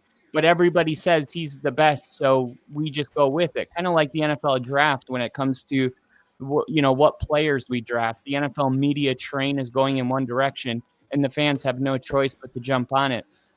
Otherwise, you're just going against the grain. But I think that there's a lot of other head coach candidates that I think you should have your eye on. I mean, nobody thought Mike McDonald was going to replace Pete Carroll at the end of last Yeah. year, and look how that's working out for Seattle in his first year. And that's a fair assessment, because it's not always the best coordinator translates into the best head coach. That's totally fair, and we've seen it happen sometimes where they are a great coordinator, and it's like that's kind of where they should stay at. What's his name? The former Broncos head coach, now with the Eagles, defensive coordinator. Fangio. Fangio, right? Like, tried him at head coach, still had a pretty decent defense, but I think his peak is defensive coordinator, because that is just what he's great at. Exactly. Matt Nagy, for example, for the Bears. Yeah, he won Coach of the Year in his first year with the Bears, but after that it was like, oh, we've got a year's worth of tape on Matt Nagy. We figured him out, could not replicate that season. So there's some guys that just peak at being coordinators, and there's some guys that can translate perfectly from coordinator to head coach and stay either defense or stay offense, whichever one it is. So I that's a very fair point. And you bring up Liam Cohen. He was a head coach in college, if I'm not mistaken. I forget where exactly he was a head coach in college. I think he was like Kentucky, Kansas, something like that.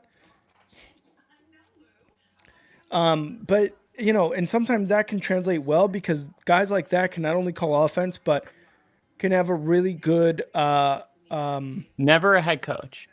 Never? I thought he was maybe he was a coordinator. He was the quarterback's coach at Kentucky and really? The offensive coordinator at Kentucky. At Kentucky. Oh, okay. So I thought he was a head coach. My mistake. But there's some guys who, like, head coach in college can really translate into head coach in the NFL after they've gone through the coordinator, pass play coach, whatever it is in the NFL, and then they eventually get promoted to a head coach or get hired on as a head coach somewhere. So that I totally get where you're coming from, but for me, it's like the Bears never go for the best guy. It's always the fourth, fifth best guy in that pool. When they hired Eberflus, they could have hired, I think it was the guy that the Vikings hired. Kevin O'Connell. Kevin O'Connell. Really? They could have hired him. They didn't. They wanted to go defense, so they went with Are we being Eberflus. rated? What's that? Are we being rated right now? I don't think so. I don't see any comments. Our numbers just jumped like 60. What do you mean? Like the viewers. Yeah, we're at 71. When I jumped on, it was at 9. Oh, then I think it took a while for it to load up, because I've been at around 60, 70 for the entire stream. Yeah. Although it would be cool if we got rated, just saying. But no, the Bears need to go the route of the best guy. And Liam Cohen right now, I don't think is the best guy in terms of the names that are out there. Ben Johnson is the best guy. Vrabel, head coach, showed success in Tennessee, another guy. It's interesting too, because I got a lot of shit because I made a comment. I was like, I love how everyone is assuming Ben Johnson doesn't want to be a part of a dynasty in Detroit, and everyone assumes he's just going to be a head coach, and everybody like just attacked me relentlessly. And I was just like, look, all I'm saying is he knows he's in a great situation in Detroit right now. Mm-hmm. And if he's going to be a head coach, like he could have been a head coach last year. So why didn't he? because he said somebody was like, well, he said out of respect for Dan Campbell, he wasn't I going don't to know if it was leave. that. I don't think I'm it was like, that. I didn't find that anywhere when I No. looked into it. He I said think he he had wanted to win the unfinished Super Bowl. business with the Lions. Yeah, but then when he was asked about it in the press conference, he didn't talk about that. What he really talked about was how I'm not going to just take a head coaching job because it's the next logical step. He's like, I'm going to go to a place when I feel like it's the right time and the right team, the right franchise. So, he's not going to force being a head coach just because, oh, this is what you're supposed to do at this time. Because Yeah. when you have confidence in yourself, you're like, I'm always going to be a head coaching candidate. I'm not, my stock is only going up from here. So Yeah. it'll be interesting to see, like, Yeah. maybe he wants to run it back with the Lions if they win a Super Bowl. I think if the Lions win a Super Bowl this year, I think from what I've heard him say is that that's kind of the final, like, all right, I won a Super Bowl as a coordinator with one of the best offenses in the NFL for 2-3 years straight now. I'm not saying that in his mind he's like, the next logical move is coach. No, because he said that himself. But I think with all the talk and how he mentioned earlier this season about if I'm a head coach, him saying, if I'm a head coach, I want to be a play calling head coach. I love calling plays. And that was one of the press conferences he had earlier this year. I forget around what week it was, whether it was like week 5, 6, 7, something around there. So he's already in his mind. He's thinking, if I'm going to be a head coach, I'm going to be a play calling head coach. That to me signals like he's already thinking of that next move because he truly, truly believes and has faith in this Lions team to win the Super Bowl this year. And as an offensive coordinator who leads the scoring attack, that's awesome. That's awesome to have that type of faith in your guys and your play calling abilities to already kind of be in that state of mind. So I think for me, it's Ben Johnson has already kind of decided that if they win the Super Bowl this year, and maybe if they only get to the Super Bowl this year, I think his head coach, him being a head coach, is his next step, regardless of how it ends this year.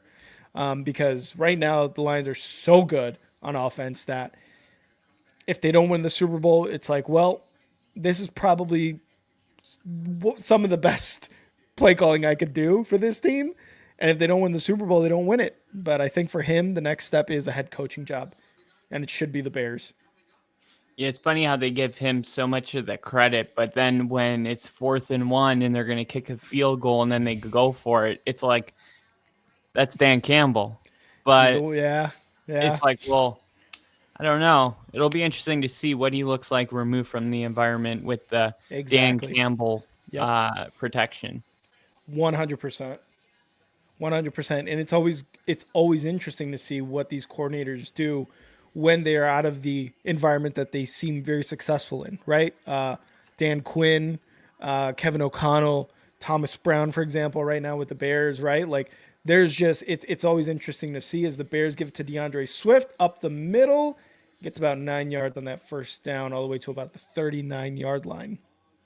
But yeah, it's going to be interesting. I just need the Bears to actually go for the top candidate. Ben Johnson's going to ask for like $20 million a year. And a guy like him needs it. I wonder if there will be any issues, though, with his loyalty to Detroit. I wonder if they'll be like, hey, we don't care if you go be a head coach. Could you do us a solid and not go to Chicago? I don't know, man. I don't know. I don't know if there's any loyalty there because he also has a leg up. He knows how the Lions operate. He knows how the Packers, how the Vikings operate. So if he does go to the Bears, that's what I'm saying. That's like my angle. Like if Dallas is an option, like maybe he's like, Dallas might be interesting. I would rather go to Dallas and then, not have to play villain to a place that I brought a Super Bowl potentially. Yeah, and I'm not saying that the Bears are some awesomely ran franchise, but you got Jerry Jones there too. And I mean, the Bears and Jerry Jones, it's like there's always issues with both of those. You know what I mean? DeAndre Swift, first down. Did you see the that hit on Malik Mustafa, the safety Yeah. That was one of my sleeper guys in the 5th round that I loved this year. And he's been awesome. Same with He Isaac has. DiRenardo. Mm-hmm. Both Guarendo? drafted by the 49ers. Yeah. And let's see. I like this comment by Nick here. The Bears need someone to fix them like Sean Payton fixed the Broncos. Yeah, and DeAndre Swift, left side, first down into the 43-yard line. I agree, Nick. The thing is, Did I have Sean a... fix us? What's up? Did Sean fix us or Well, Nick's fix us?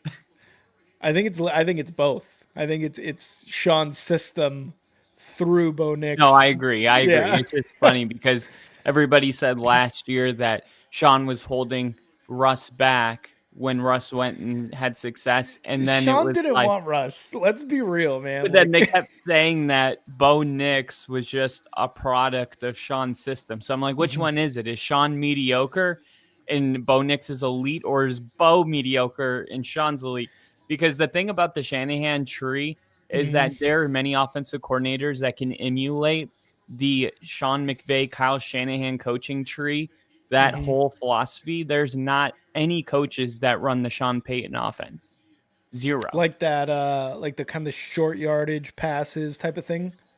All of it. I mean, Yeah. it's he runs plays. Like we ran a play. It was to our fullback. It was the first touchdown of the game last week on Monday night. And they were like, that play is like 50 years old and we haven't seen it ran in like 20 years. But it's just like a mix. It's a combination of power running football and then old school football mixed with new school. It's not the Shanahan tree. Yeah, I think for me, Sean walked into the Broncos last year and was like, Russ is not the quarterback I want, and we owe him so much money, and if we suck, we're going to get rid of him because I'm Sean Payton and I'm going to be the one that fixes this team. And they're going to listen to Sean because why not? Why aren't you going to listen to a Super Bowl? We What's did that? try Russ. Russ, he improved Russ from the year prior. He improved him. Right, but it was still like Russ couldn't operate the quarterback, the system that Sean wanted. Russ couldn't run it. He took too many sacks. Yeah, which was a little weird because you think Russ being on the older side, you would think that was kind of a better system for him to run. You know what I mean? Since he joined the Steelers as the starter, only Caleb Williams had taken more sacks. So he still like holds onto the ball too long and takes sacks. That's just part of his game. He doesn't have that intuition. Going long for Roma Dunze, just a bit over his head, almost a touchdown pass. God damn it. Oh, I need Keenan Allen or DJ Moore to do something. They have completely disappointed this game though with those drops. Take this comment here by Bill. I think that one was a little out of the reach though. It was a little high. If he hit him a little bit lower, that's a touchdown. Let's see, 3rd and 3 for the Bears. Williams shotgun. Telling everybody to calm down. Motion, takes a snap, hands it off. DeAndre Swift, first down. Bill said, Rick, you asked about the decorations. I think the hats would do better on the wall or a shelf behind you. When I see Kyle's screen, he's right there with us. Nothing in between with your set. It seems like there's stuff between us. Just a feeling I get. I get that. I do really like this setup though with the hats right here. But I appreciate the comment, Bill. Wow, I know what Rick's you mean. Like, appreciate it, but I'm not changing. I mean, I'm not. But I appreciate the comment. I love the criticism. I will take it. Appreciate feedback, even if it's like something I'm not going to change. I always appreciate it. Yeah. My vote is that I do like the hats. Yeah, I liked it too. I don't feel like they're at. If they were at chest or above level, I would feel like they're kind of in the way. Yeah. But the only thing that I'm really not seeing with the hats is like your zipper potentially. So move the hats. What I'm trying to say is Move the hats. I want to see the bulge. I want to see you kind of like, when you scoot up a little bit and then you. I want to see the thrust motion. Just want to see what that's like. Hands it off. Just No, whip it Caleb Williams out. going to take it himself. And almost a It's first okay. down. Russ was a bad fit for Sean, but we were still 8-9. We were still 8-9 with a quarterback that's a bad system fit with Sean. That's Sean's floor. 8 Yep. wins. I mean, is Williams the new Russell Wilson? Nick's been on my ass about Williams. No, because Williams still is a better pocket passer than Russ. But he is. It's his rookie year. Russ has that moon ball. He'll take those shots. But if you just go look at his touchdown passes, like the touchdown pass to Marvin Mims that Knicks had in the end zone, the 93-yarder. Beautiful. Russ never had a throw like that with us. Not one time did he have a throw like that. And I'm not trying to shit on Russ because I think it's great what he's doing with the Steelers. And I'm like, we don't have any reason to be upset. I good first down there. There's nothing to be upset about. Like, it's like you got a divorce and then you end up marrying a supermodel and you're still like wanting your ex to fail. It's like, what's wrong with you? Like, just be happy. Nothing wrong with it. It worked out for both people. And you can tell, like, sometimes. DJ Moore. Did you get it? 9 yards. 9 yards. Oh. Inside the 10. Sorry. You can go tell ahead. sometimes certain coaches just need certain quarterbacks that fit their system. And there's nothing wrong with that. Like Lamar Jackson, how would he look in another quarterback system? Like, they designed that whole system around the quarterback. Yep. All right. I'm going to get it right here, baby. Right here. Right Second here. and 1. Let's go. Williams hands it off. DeAndre Swift inside the 5-yard line to about Quick the passing 3.5. touchdown. DJ Moore. See this? The pass they ran before this. The quick That's screen. what they need to do. The quick screen to DJ Moore. Keenan Allen, the lead blocker. Here it comes. I hate that you're like 3 plays ahead of me. You can't fast forward? No, because I'm watching on. I can't say. On a stream that is streaming. Arr. That's all I'll say about that. DeAndre Swift loses 2 yards on that play. Of course. That's bad So play. predictable. Second and goal coming up. Yeah, it really is. Down inside the 5. We'll run it. But I do appreciate the comments, Bill. Appreciate it. Again, taking that. No hate, but I do enjoy my setup. But thank you, Bill. Nick, that's a Seahawks thing. Come on. We have every reason with Russ, Kyle, Super Bowl 48. That's dude. He came and played for us. I feel like at that point it was gone. If he would have been like, I'll never play for Denver. I don't play for teams that I beat by 40 points in the Super Bowl. Then I would have been like, dude, fuck that guy. He tried to win the Super Bowl for us. He just didn't have it in him. Did not. Third and goal here for the Bears. 6:16 and counting. They quit it. Throw the fucking ball.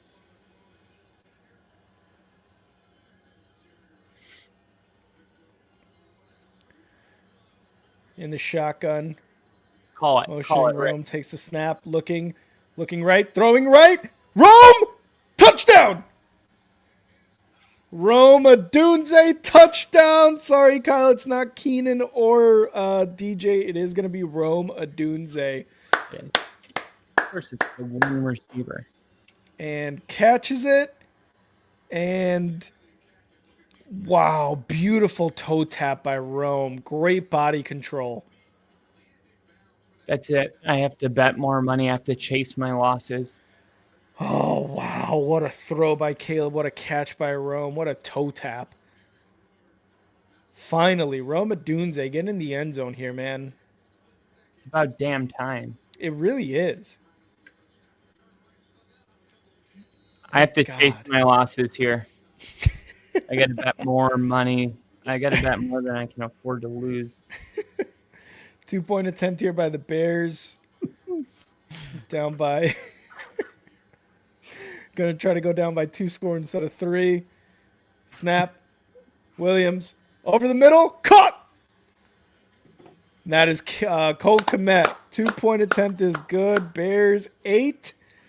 49ers 24. Have you seen whenever the Broncos score, Brandon Perner like puts his legs on the desk and starts like thrusting the camera? No, but I know you love watching that. No, well, anyway, no, I was just Neither here nor there. what Bill thought about that. Would What Bill? Would you like want us to start doing that? Where's that one guy who really wanted you to try on that shirt? Oh, Really yeah. That's the person who wants to see it. And then he was like, no, try it without the shirt. We have to see what it looks like. And then we were like, oh my gosh, dude, that is Like, dude, stop being weird. stop being. And then he was like, no.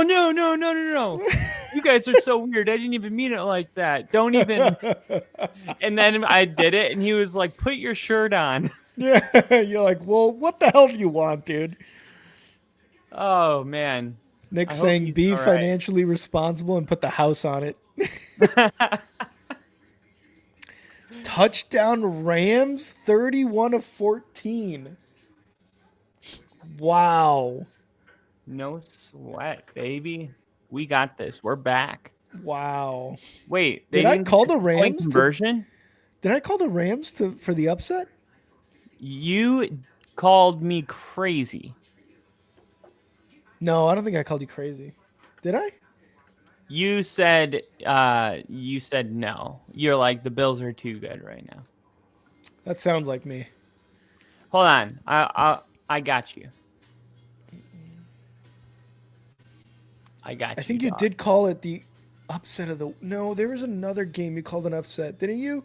No, I had an upset, but it wasn't my upset of the week, and that was the Giants. And The Giants. That's what it was. Yeah. but my upset of the week was the Bills. Yeah. Nick's saying, I need KC to win because I really, really don't want to play the Bills in the wild card. I don't know if the Rams are beating the Bills right now. The Broncos have a much better defense.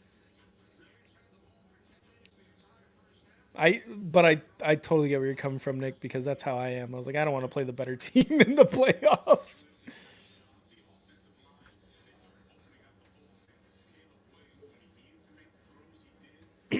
Bears kick off to the 49ers. 49ers going to take a knee in the end zone. Here you go, Rick. Second most in the NFL since week 11, and he hasn't thrown an interception. I think this is going to be a really good game, but give me the Rams. Ooh, I like it. I like it. Upset alert. The Rams lost to the Bears. I can't pick against them. I can't pick against the Bills here. I think the Bills are going to go into LA and beat them. Not smash them. I think they're going to beat them. I love my reasoning. The Rams lost to the Bears. Ain't no way I'm picking them against the Bills. Fair enough, though. I think it's fair. Yeah, I really do think it's fair. I do think it's fair. But I love the pick, Kyle, because they are 31-14, Crafty said, and I think they're heading into the fourth quarter here. So, good it's pick just by you. one of the things that I don't think people value enough is I think people take a 6-6 team like the Rams and they just forget what they're capable of with one of the best head coaches in the NFL. If you just stop right there, the Rams will never not be prepared for a game like this. Yeah. Obviously, the world's watching. McVay was always going to have them ready. But the thing I was going to say was when you have a team flying from Buffalo to Los Angeles, that is a huge travel. Yeah. And I think sometimes people just expect everyone to show up and be ready. And I mean, you and I know what that's like flying. Yeah. Oh, yeah. And that's a fucking 6-hour flight. Mm-hmm. It's huge. Pass broken up. Jalen Johnson, baby. Talking shit to Jawan Jennings. Jalen Johnson breaking up that pass. Love to see it. It's actually only 4 hours and 40 minutes. That's shocking. Wait, did the Bears not get the 2-point conversion? I thought they got it.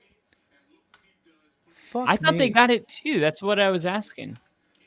Were you? Sorry, I didn't even. How is that only 4 hours and 40 minutes? That's insane. I thought they got it. It's so weird. That's what the fuck happened there. Bears are now down 3-score. I thought Cole Kmet caught that. Well, so much for that.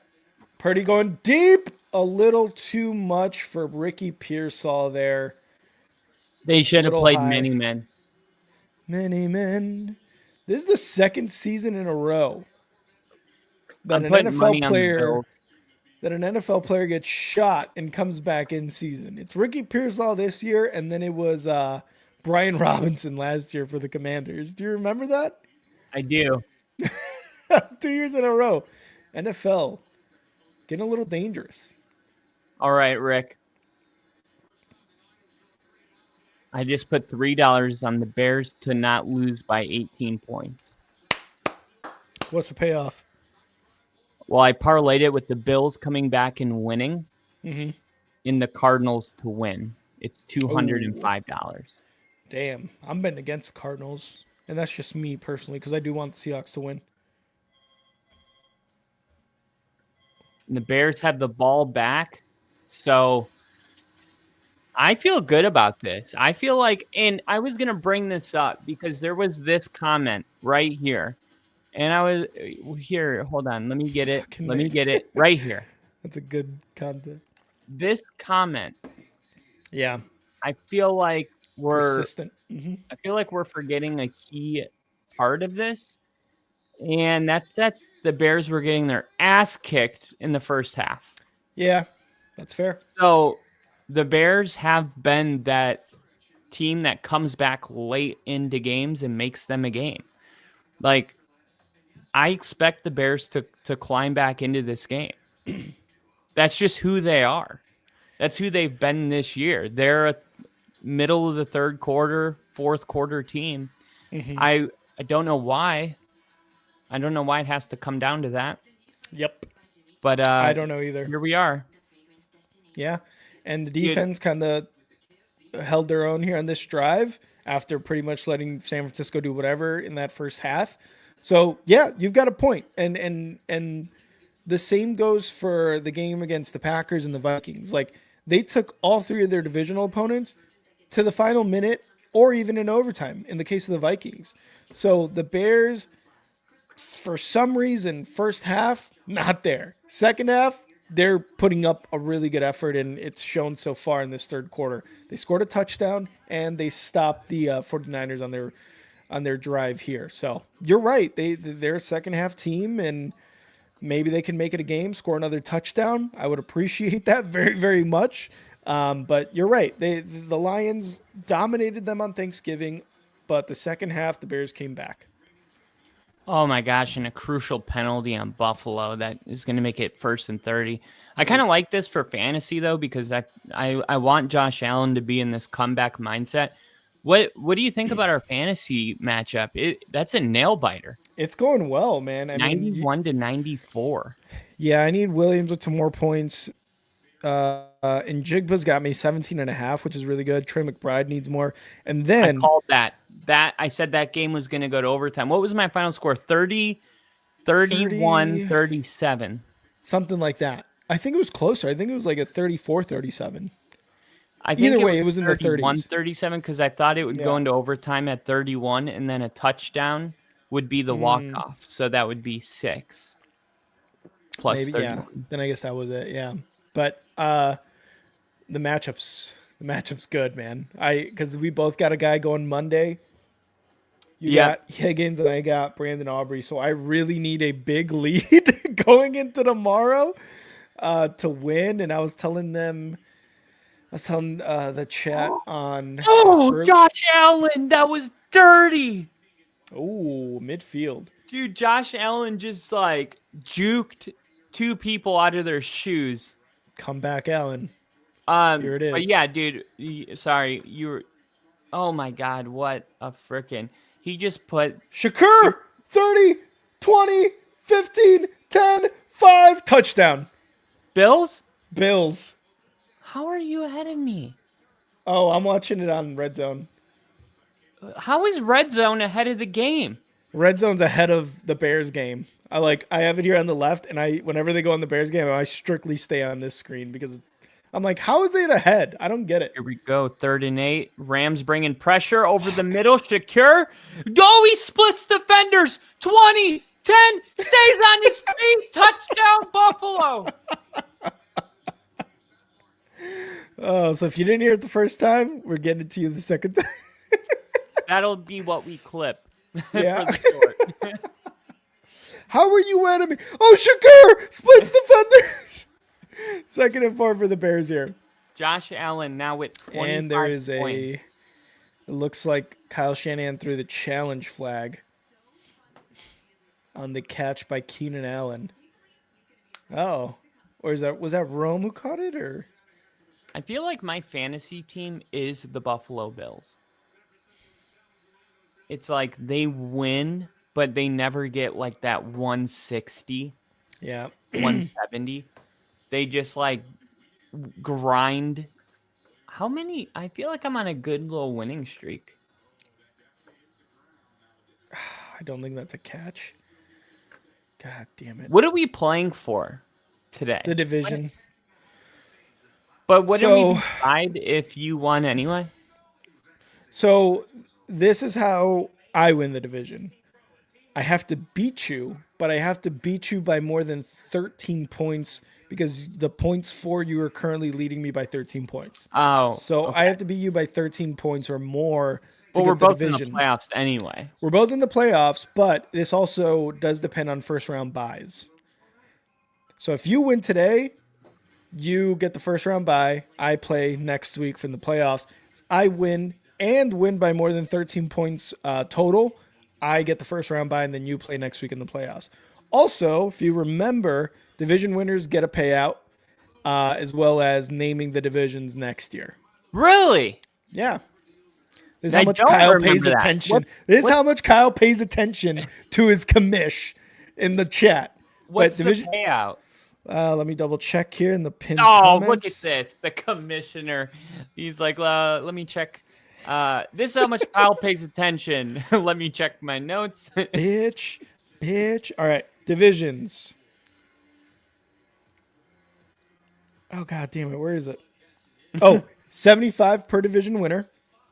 $50 for most points scored at the end of the regular season. What is the winner of it all? $500. That looks So- nice. And then second place? Second place gets $50 in cash and a $50 gift card. Gift card. Yeah. Last year we gave it to Chris. We gave him a Burger King gift card for $50. That is like, I vote to veto that. It's funny though, because if you're second place, No, you're the but first like if loser. you come in second, I feel like that should be like last place gets a gift card to Burger King. We'll see. It's funny. I think it's funny. But you win the division, you win $75. That's $5 more than your entrance, than the fees, which is nice. And you win points for the most at the end of the regular season. You get $50. So I was like, I gotta. I'll probably just be like, keep it for next year. I And don't you'll think be Keenan like, Allen no, caught that. I'm not your bank. I'm not your fucking bank, Kyle. But yeah, I was like, I need to add a little bit more incentive to the year. I like it. I do. Yeah. Bears 2nd and 10. So that was not a catch by Keenan Allen. Caleb over the middle, caught. Keenan Allen definitely catches this one to about the 32-yard line for a first down. 3:42 left in the third quarter. Bears getting some life here in the offense after a very abysmal first half. Abysmal. That's how And you this is know that it was just a bad. I use big words. this is just a a little info for you guys out there that maybe feel like you don't like making trades or something like that. I started 1-3. Mm-hmm. I started 1-3, and week 2, week 3, week 4, I lost all of those. Oof. I mean, it was rough for me. It was. And then I was like, I can either stay shitty or I can make moves. And I took my assets and I pretty much traded my whole team. Um, I traded Brian Thomas Jr. I traded Sam Laporta. I traded Isaiah Pacheco. like Yeah. I just went through and made a bunch of moves, and somehow I was able to pick Sam Laporta up on waivers. So it's like I didn't even lose him. Yeah, because he had a pretty bad start to the season, and it looks like an incomplete pass for Caleb. He still gets you, 10 points a week. Who, I mean, Caleb he's not or my first Laporta? option, but I was like, what if like towards the playoffs they start really relying on him? Oh, and there's another challenge here by Kyle Shanahan. This might Ooh, be a backwards pass, which means a fumble recovered. That was recovered by San Francisco. Oh my God.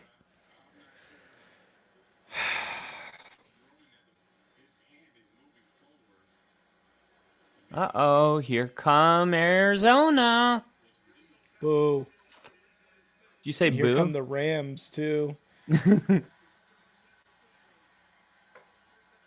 First down, San Francisco. God damn Come it. on. I need Chicago. Yeah, so when he threw it forward, but the ball was going backwards. Therefore, it was a fumble because of the backwards pass. Big third down for the Rams. Stafford throwing wide open. God Puka damn it. Nakua. God damn it. I'm going to go take a quick pee for the D. Be right back. Quick D for the P. The Rams driving down the field right now, getting close to the red area. And they know if they're going to beat Buffalo, they got to keep their foot on the gas here. Nick said today's Titans-Jags games reportedly being streamed into Guantanamo Bay prison cells as a loop as a form of advanced interrogation. I don't blame them. I don't blame them. There's a song when me and Rick had to go to our POW camp. It was a part of our Navy training where they basically teach you what it's like to be a prisoner. You can look it up. It's called SEER School. But one of the songs that they loop for like 48 hours, I don't even know how long. It's crazy because you literally don't eat for a week. I can't talk about it or I can get arrested, especially on the internet. But I will say there's a song that you can easily look up called Boots, and it's on YouTube. And it is a very interesting song. You'll have to listen to it for yourself.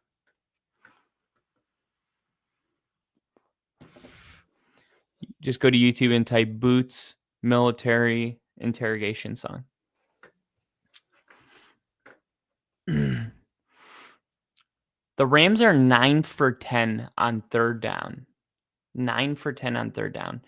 In Buffalo, right now, it's a 10-point game. If they can hold them to a field goal and keep it a 2-possession game, that would be huge. 3rd and 3, empty backfield. Stafford. Ball snapped. Stafford, end zone, touchdown. Touchdown. And that looks like Cooper Kupp, and it is Cooper Kupp, and 2 Bills are down in the end zone. And 37 points have been scored. And Buffalo's going to have to score quick if they want to hang in this game. And it looks like they may be without some of their secondary pieces. Looks like one of the players hurt is wearing a Guardian cap. But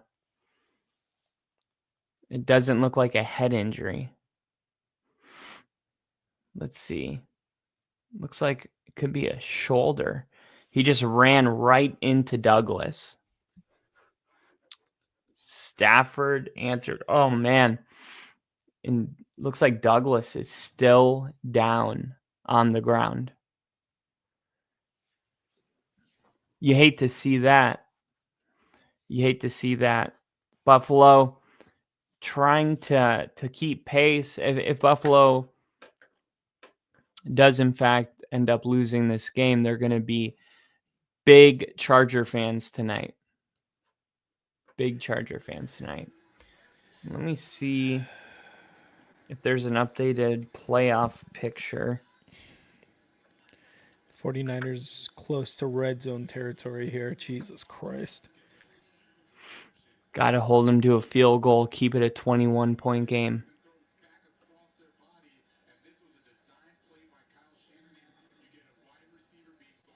They're saying if the Bills lose today, they're going to be really cheering on the Chargers tonight.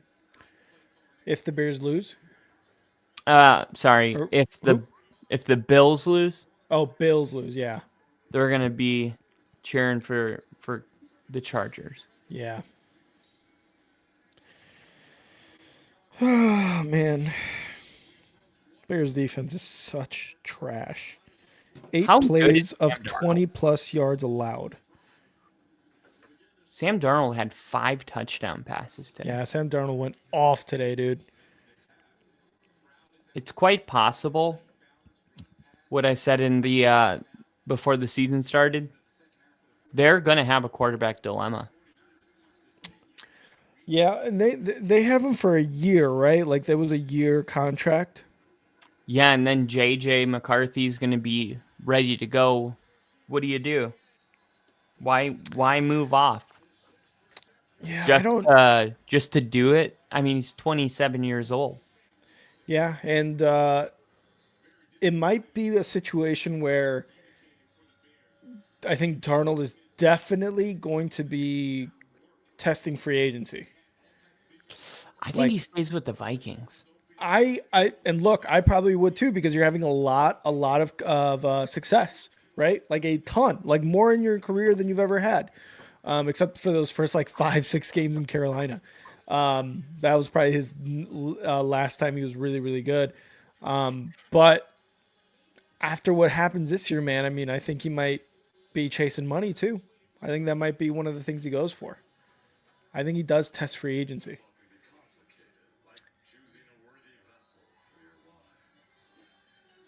And if they got to give him comeback player of the year. Apparently, it's impossible. What do you mean impossible? Well, I made a post about it. So October 11th, an article was released saying that the Comeback Player of the Year award could only be given to a player that was coming back from a catastrophic injury or illness. Oh, I do remember that post you put up. Yep. Yeah, and then I screen recorded this. If you look it up, there's 10 or 11 different articles, but they all came out on October 11th, which tells you that one article was released and then everybody copied it and then just put their own twist on it. Yeah. Which is interesting because it makes you wonder, A, who is the source that initiated that? And is there any credibility to whatever source that was? Because what's interesting is you can't vote Bo Nix to win Defensive Player of the Year. You can't vote Saquon Barkley to win Defensive Player of the Year. So if it's true that Sam Darnold is not even eligible to receive the award, then why is he able to be voted on? And it's also important to know that Vegas sets the line but the public moves it. So Sam Darnold having bad odds could be a direct result of the public being misinformed that Sam Darnold couldn't win the award. Therefore, his odds are so bad. And I said this could be the biggest betting hoax I've ever seen in my life if Sam Darnold wins the award. Yeah. Because of the misinformation that's being put out there. But Yeah. if that's not true, Sam Darnold's the clear winner. But the odds tell you that, he has like the 6th best odds to win it. And it's crazy because any other year, he would have been the favorite by a mile. Yeah. Oh, yeah. But if he does end up winning it, I'm going to win $41,000. So, Ooh, shit. Let's go. I hope he does now. That's like a salary for some people right there. That's a year's worth of salary for some people. yeah, that is crazy, and that's not even my biggest one with him on it. Oh, really? I have one with him that would pay $95,000 as well. Touchdown Guarendo. That guy's the real deal. Yeah. If CMC is going to be down as bad as he's been this season and pretty much many seasons over his career, Guarendo and Mason are going to be a nice 1-2 punch for the 49ers next year. Oh, yeah. So this one would be 600. Saquon to win Offensive Player of the Year. Josh Allen to win MVP. Bo Nix to win Offensive Rookie of the Year. TJ Watt to win Defensive Player of the Year. And Jared Verse to win Defensive Rookie of the Year. Oh. All of those are currently the favorite, besides Bo Nix, who is neck and neck with Jaden Daniels? Jaden Daniels right now. Yeah. And then Josh Allen to win MVP, Bo Nix to win Offensive Rookie of the Year, and TJ Watt Defensive Player of the Year. That's another 600. But this is the one that is another 4,000. Nix Rookie of the Year Offensive, TJ Watt Defensive Player of the Year, and Sam Darnold to win Comeback Player of the Year. So That's that money right there for you. that one would be it. But then I thought, what if Saquon ends up getting the record, the single season rushing record, he's going to win MVP. Yeah. So I put one in for Saquon Barkley to win MVP, Bo Nix to win Offensive Rookie of the Year, Mike Tomlin to win Coach of the Year. He's never won a Coach of the Year. What? Ever. I know. So I feel like this is the year okay. that they have to just be like, you know what? This guy broke a franchise record, and Yeah. I feel like you have to give him one eventually. Why not this year? This is like when Leo finally won his Oscar, when Martin Scorsese finally won their Oscar. Yeah. It's like there's so much. There's such a great body of work that in this down year, you got to give it to him. I feel like it's time. So it's Saquon, Mike Tomlin, Jared Verse, Bo Nix, and Sam Darnold Comeback Player of the Year, 41,000. And Moody again for the 49ers, not kicking it into the landing zone for the second straight kickoff. So Bears going to be starting off at the 40. So good field position, but Bears got to do something about it. Yeah, they got to score quick. Mm-hmm. I'm going to go grab some water, so I will be right back. All right, quick touchdown here for the Bears, hopefully. See, I'm trying to get the game. All right.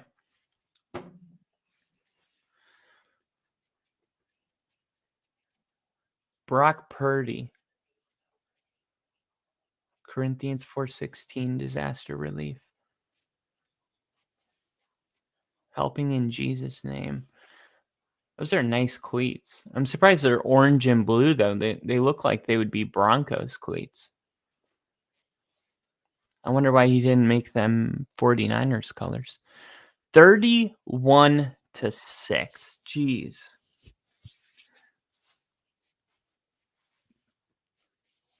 The Bears. Gosh. This is just not the way the Bears thought this season was going to go. Looking at 4-9. Gotta make a play here. Caleb.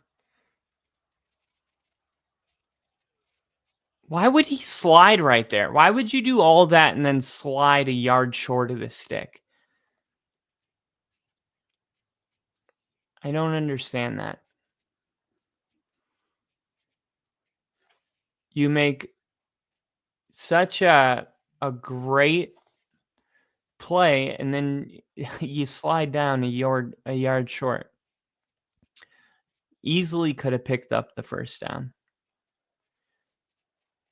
And looks like it won't matter because they pick up the first down with Keenan Allen.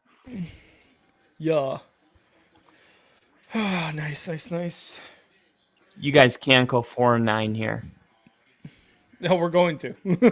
we are absolutely going to. A quick DJ Moore. Quick score. Nice. Inside Makes the 30. it. Let's see. 13. Bills scoring a touchdown. Could be a 17-point game. If they get a quick touchdown, go for 2. Mm-hmm. Yeah, they need this. If they can score here, they need that 2-point conversion. Yeah, you got to go 13 for 2, then get another touchdown and go for 2, and then we're in business. It would be a 10-point game. Caleb's going to rush it himself and get about 9.5 yards, just short of the first down, goes out of bounds. Or I guess you wouldn't even need to go for 2. It would be a 10-point game. The next one? Well, on the next one. Yeah, because either way, it's a 2-score game, so at that point, if they get a score here, go for 2, and then they score again, it would still be a 2-point game regardless if they go for 2 or not. Hey, man, red zone.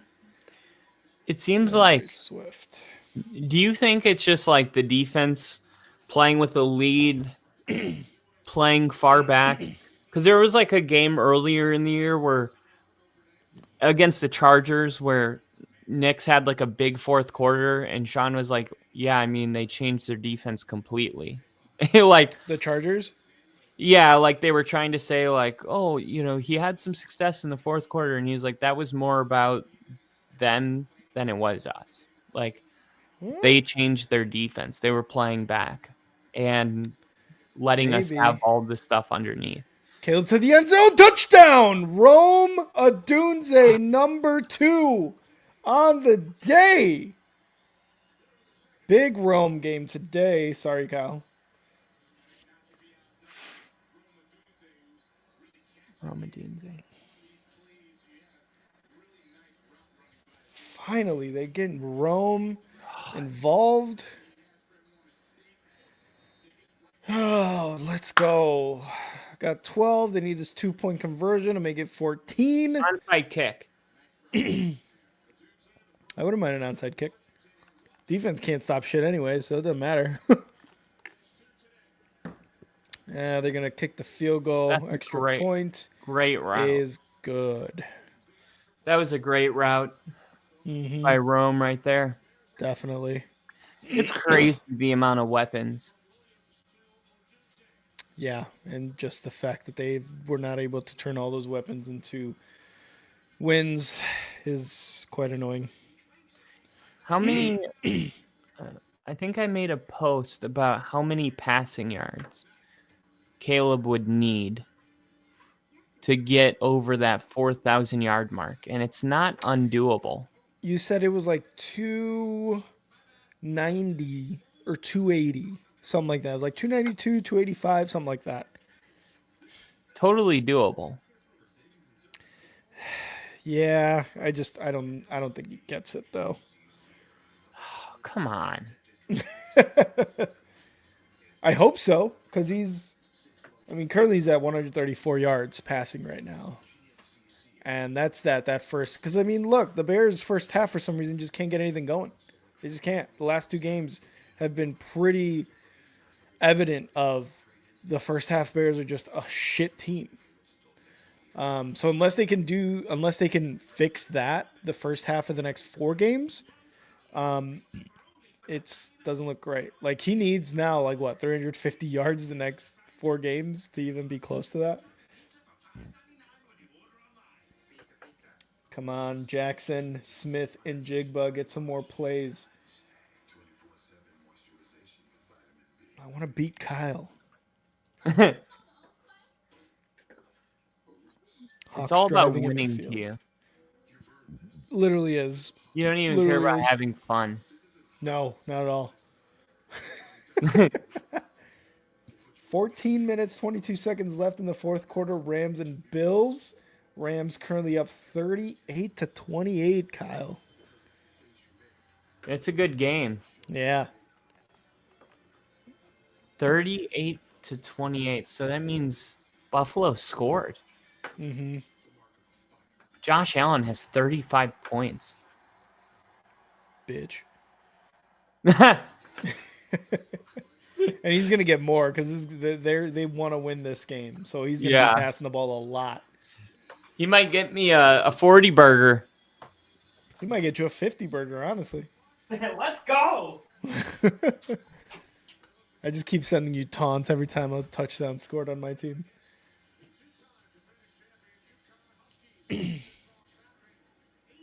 Bears kicking off here.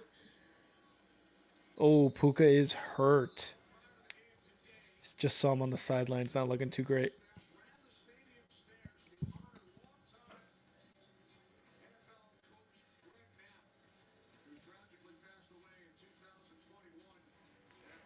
Bills D finally made a stop. I'm going to punt here.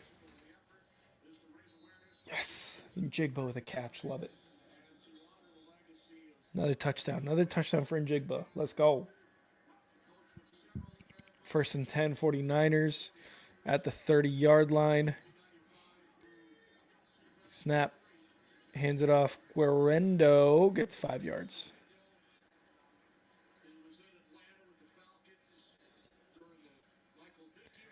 A lot of good games happening except for this Bears 49ers.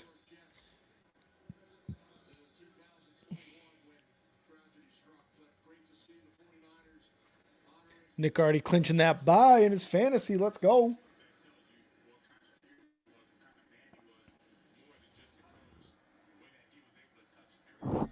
Jesus, Seahawks can't run the ball right now. Oh.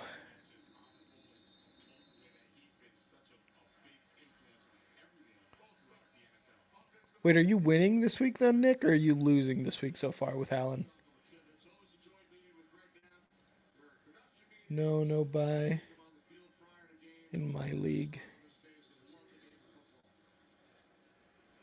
Yeah, so we have 10 players, which I think I'm going to expand to 12. So we got out of the 10, 6 go to the playoffs, and the division winners get the buys.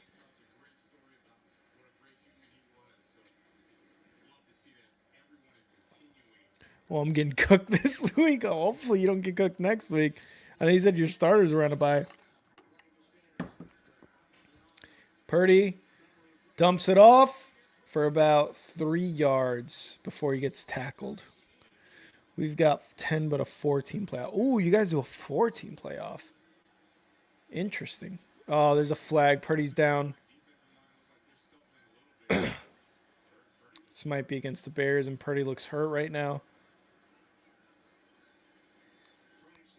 Yeah, trainers are out there for Purdy.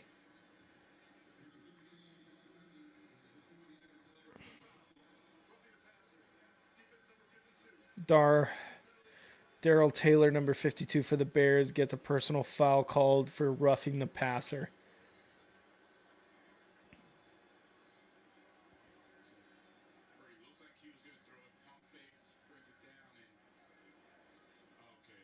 Yeah, it was hands to the face, and he came down with him too. I don't think that's a bad one because he held on to him. He held on to his helmet as he was coming down. I get it. I get the call.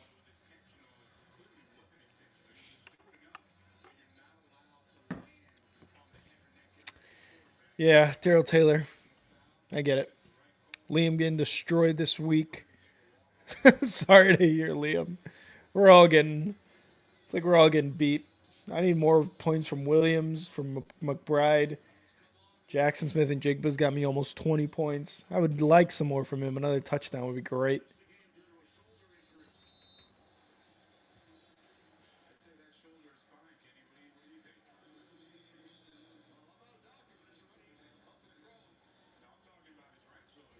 Great run there on 2nd and 8 for about 5 yards. Like this game is weirdly meaningless. Winner will be the 2, loser will be the 3, and 2 and 3 play each other. Ah, yeah, I get you. Broncos defense, that's right. Do need them back.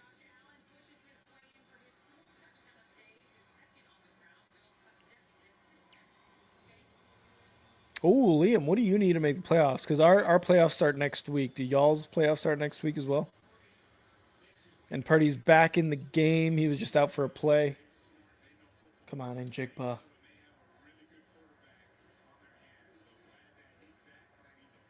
Well, it's about to get another 4 minutes, so Seattle's probably not gonna throw the ball anymore.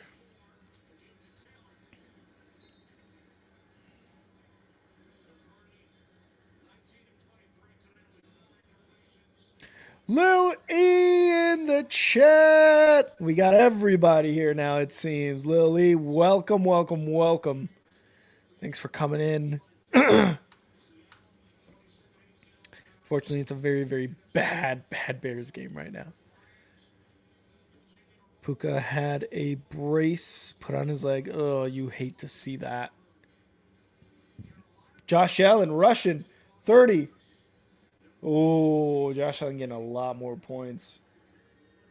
And that's crazy. Lily, what's good? Other than the Bears getting cooked, nothing much. And Kyle's beating me in fantasy, 115.98 to 103.86. But he's also got Josh Allen just going crazy right now.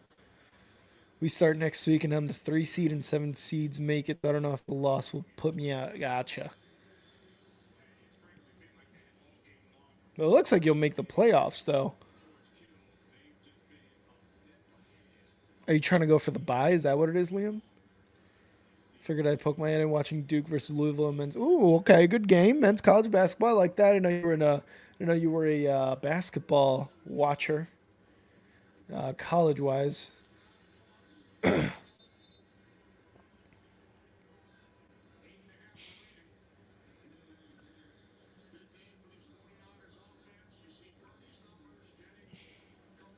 Boo that man, boo Kyle. Thanks, Lily. Thanks. Boo. Boo Kyle. Oh, man. 8 minutes left in this Bears 49ers game. Still down 31-13 in the fourth quarter. And Seahawks Cardinals getting to the 2-minute warning here. Seahawks up 27-18, so they're up by 2 score right now. Deebo Samuel getting 8 yards on that play. 3rd and 1 here for the 49ers. Bills down by 10, 38-28 right now. 9 minutes, 9 seconds left in that game.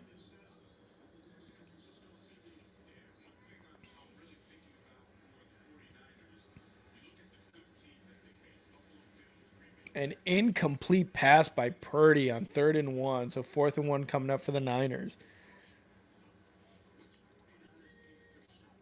You're into that March Madness then, Lily?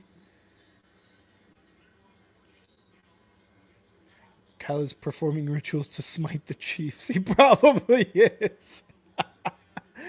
That's what I would do. That's what I do for the Packers, 100%.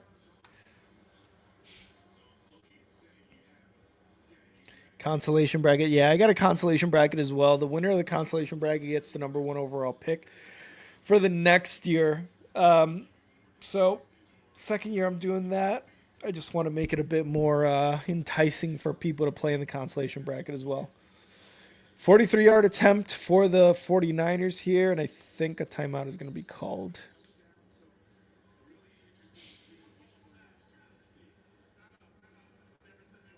'49ers take a timeout on that 4th and 1 field goal attempt.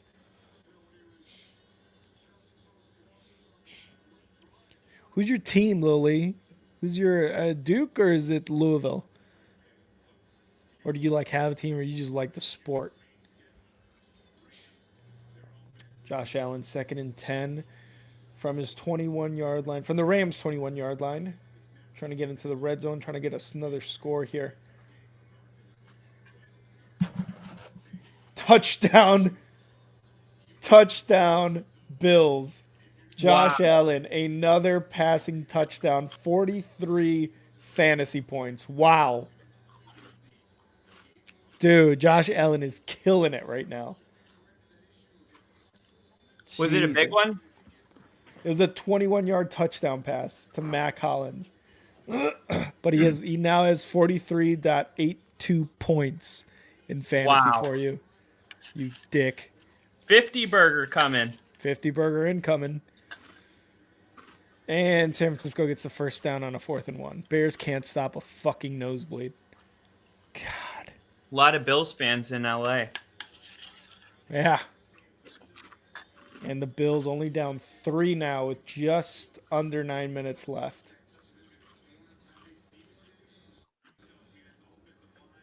Well, I guess that makes up for Jaden Reed. Yeah. And Seahawks go up 30-18 with just under 2 minutes left. Yeah, Bills game is crazy right now. 1st and 10 for the 49ers inside the 20-yard line, inside the red zone. 6 minutes, 16 seconds left. Ah, Lily's a Kentucky fan. Gotcha. Nice. Guarendo on the sidelines. I think he's walking inside the locker room right now. Oh, man.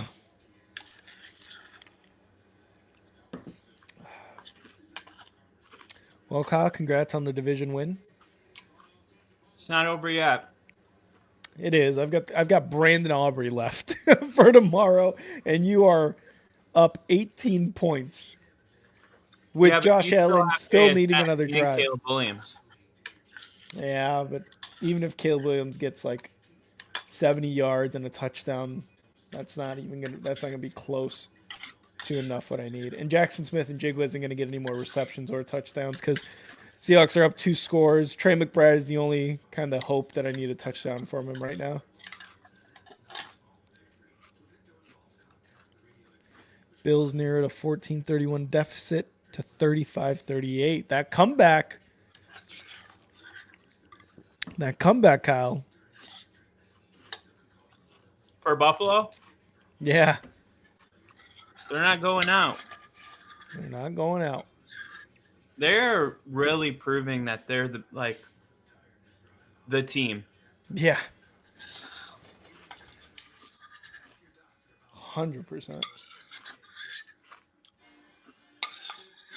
Oh, God. Bears defense holding up like the Biden campaign in the 24 election. Bears D is folding faster than Damascus. You guys are killing me. Oh, Nick loved that one too. Is Lil East still officially a Bears fan? Probably not. I wouldn't blame him. Because he's switched from the Jets. Yeah, and the Jets and the Bears are basically the same team right now. Bears 2024 has mirrored the Syrian regime, an unexpected collapse mid-season. Facts. Lil E, you had a 50% chance of being a Broncos fan with me, and you went with the Bears. Hey, how dare you? How dare you? You can't root for the Broncos. That's AFC. So? Can't root for another team in the NFC or AFC, even though I'm still rooting for the Seahawks. But he left the Jets. That's fair. That's true. I'm He just said, saying yes, I for still this. am. I'm just saying for this year. True, true. That's because he loves Cole Kmet. Oh,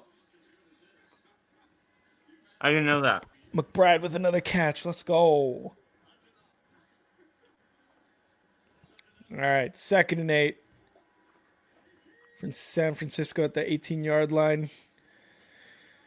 Quick end around for Debo, and is going to get a first down, it seems like, or close to it. Should the Falcons start their rookie quarterback? 0 touchdowns, 8 interceptions for Kirk Cousins in 3 games. Yeah, or 4 games. Yeah, I think maybe they should see what they've got, because I thought they were going to win this game, and still kind of. I mean, they're still in the playoff hunt. They're still in the hunt for the division, but I don't know, man. It's Kirk Cousins needs something right now. He needs to be sat. That was a terrible performance this week. Yeah, they should have benched him if they wanted a chance.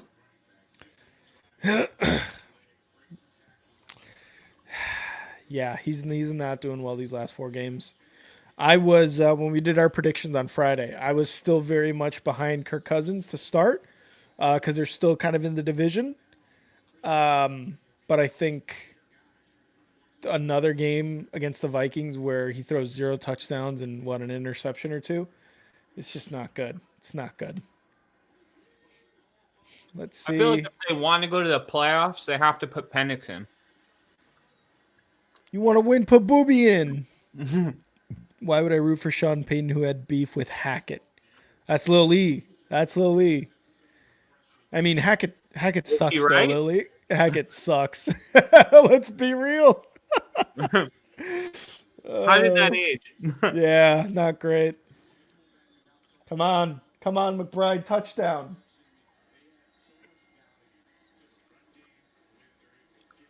And a flag. To be fair, Hackett runs like a Yugo in 2024.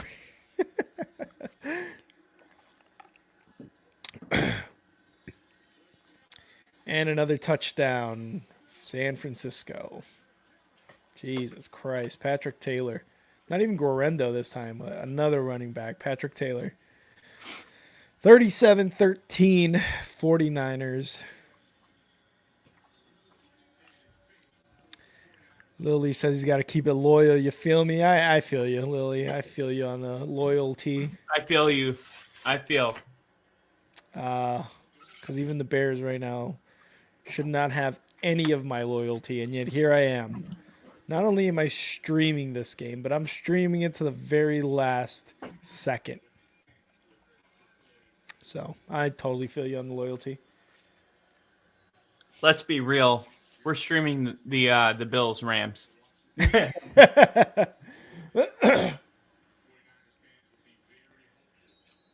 Oh, 3rd and 9. This might be the game of the year, dude.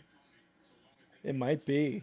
There's a flag. It might be a pass interference on the Bills. Puka could not come up with a catch, but it looked like pass interference on the Bills. Arizona trying to get in the end zone. Let's go. Oh, that's pass interference, bitch. On who? On the Bills? Seahawks. On the Seahawks. Oh. And on the Bills, I think, too. Yeah, 1st and 10 for the Rams because of the pass interference. I thought that was clean. He's not holding him. He's touching him. No, he held on to him, I think. Kyron Williams, 6 yards. Come on, Trey McBride. Get a touchdown, please, you little bitch. You little stink-ass hoe. That was good D. I'll give you some good D. And Kyler Murray takes a sack. Lunch. Yum, yum, yum, yum, yum, yum, yum. And that's the end of the game. Seattle wins 30-18 and solidify their stranglehold on the NFC West.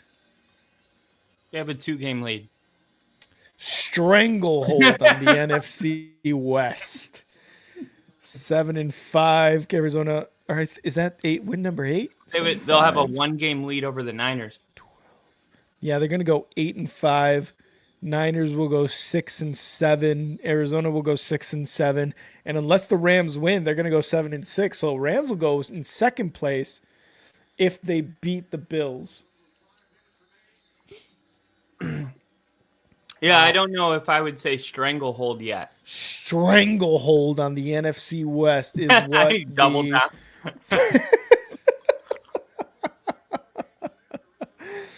Oh God. The peak Jameis game will be carved into history.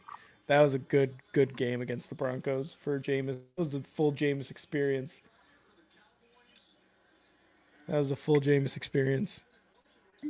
Seahawks made Cardinals their bitch. 1st and 10. Caleb Williams under center. Snap. Fakes the handoff. Looking to pass. Going over the middle.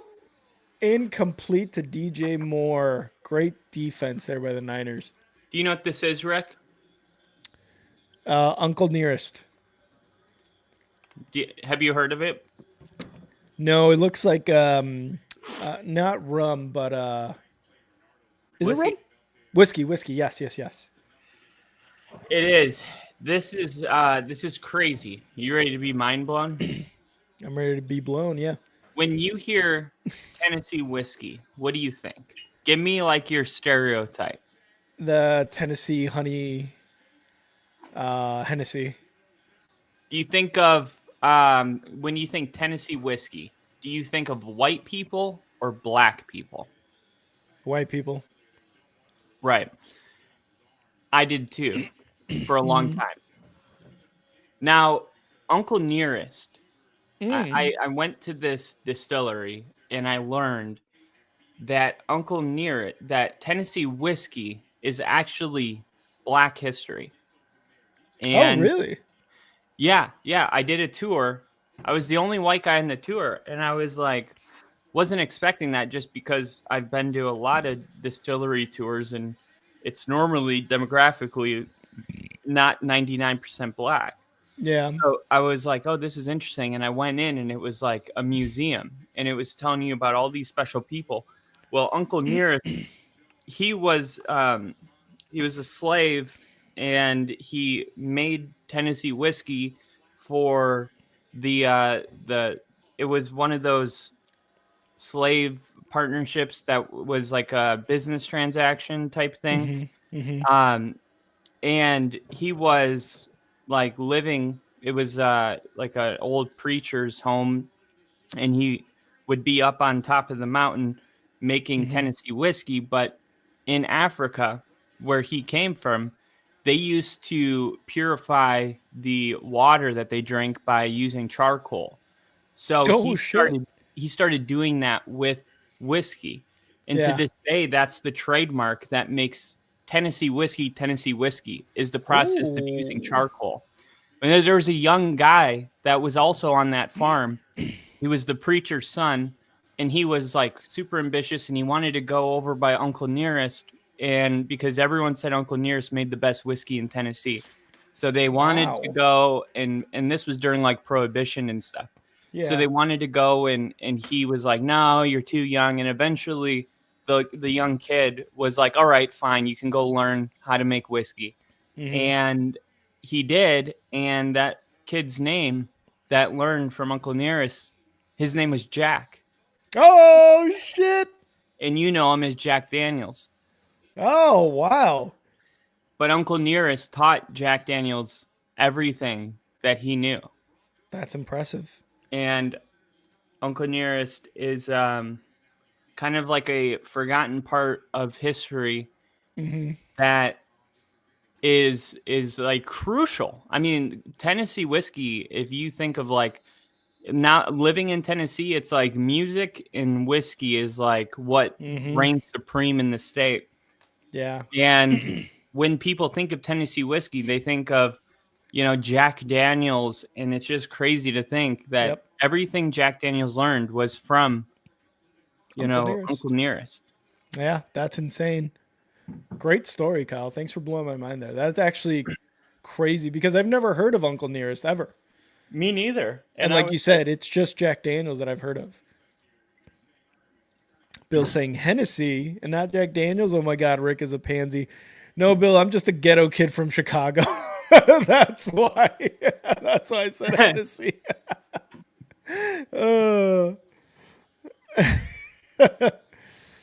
If Uncle Nearest isn't popcorn, Sutton, I'm calling Cap. I must have heard wrong.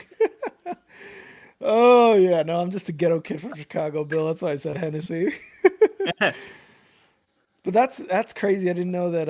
I did not know about that story. So that distillery is there, like where you live, or is that kind of a ways away from you? Yeah, it's like 45 minutes away. Oh, nice. Yeah, it's a really, really good tour. I mean, it's just mind blowing. But I'll send you the video because after the tour, they showed us a video where like they took us into an old bar that was a speakeasy during Prohibition. Oh yeah. And then like all of a sudden the lights went out and man, I just learned so much. Like all the women that were petitioning for Prohibition was because alcohol, they felt like it was alcohol that was a huge reason for domestic violence. Ah, yeah. Yeah. And they were also like some of the first women that were allowed to vote was in the state of Tennessee. I guess Interesting. it was the first state that allowed women to vote. Purdy going deep. Intercepted Elijah Hicks. It was I a think it went really, out of bounds, really damn it. like just eye-opening tour, and it makes you wonder like how many parts of history are just like forgotten parts of history that actually kind of created the foundation of something that they just didn't get the credibility. Yeah. Yeah. You know, Ginger. I like to have a couple Jack and Cokes and smack the shit out of my wife. I get it, I guess. No, Ginger. No. God damn it. But yeah, that's cool. I fuck around. It's just fun. It's fun to fuck around, just a little bit. I don't know. Casserole again? Oh, man. But they after the video they had the video they showed us in the speakeasy. They gave it to us and they're like, share it with your friends. So I'll send it to you. It's a great watch. Ooh. So is that closer to Nashville then, or is it still a ways away from there? No, it's close. It was like okay. a 40-minute drive. Because my wife and I went there, Nashville, once. We had a really, really good time, and we want to go back there again. And that would be an awesome tour, distillery to go to. So, oh yeah, it's keep that in like mind. It feels like going to a museum and a distillery all at the same time.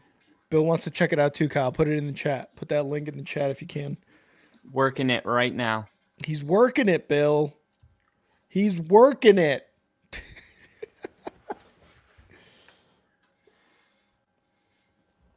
Oh, shit.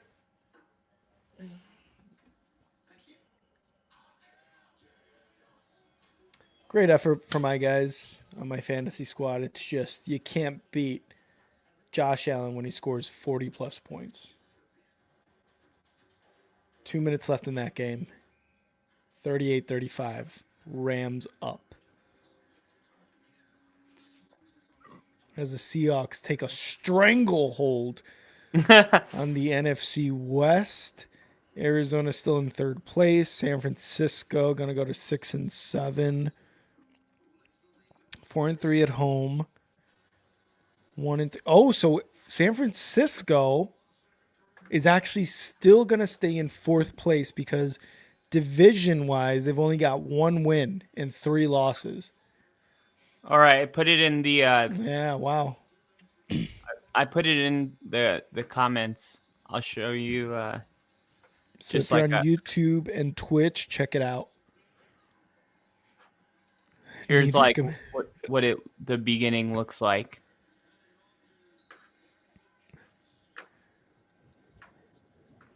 Uncle Nearest presents. Seahawks 8-5, Bucks 7-6, Falcons 6-6 right now. That's the actual land Oh wow, that's cool. that he worked and made the whiskey at. Is this a like a video straight from the website or something? Yeah. Oh, nice. And that, see the bottle? Yeah. Oh, I know that actor. He's a good actor too. I've seen him in a few movies. Yeah. And Bajent in for the Bears now. They didn't even have Caleb Williams in. Wow. I mean, makes sense.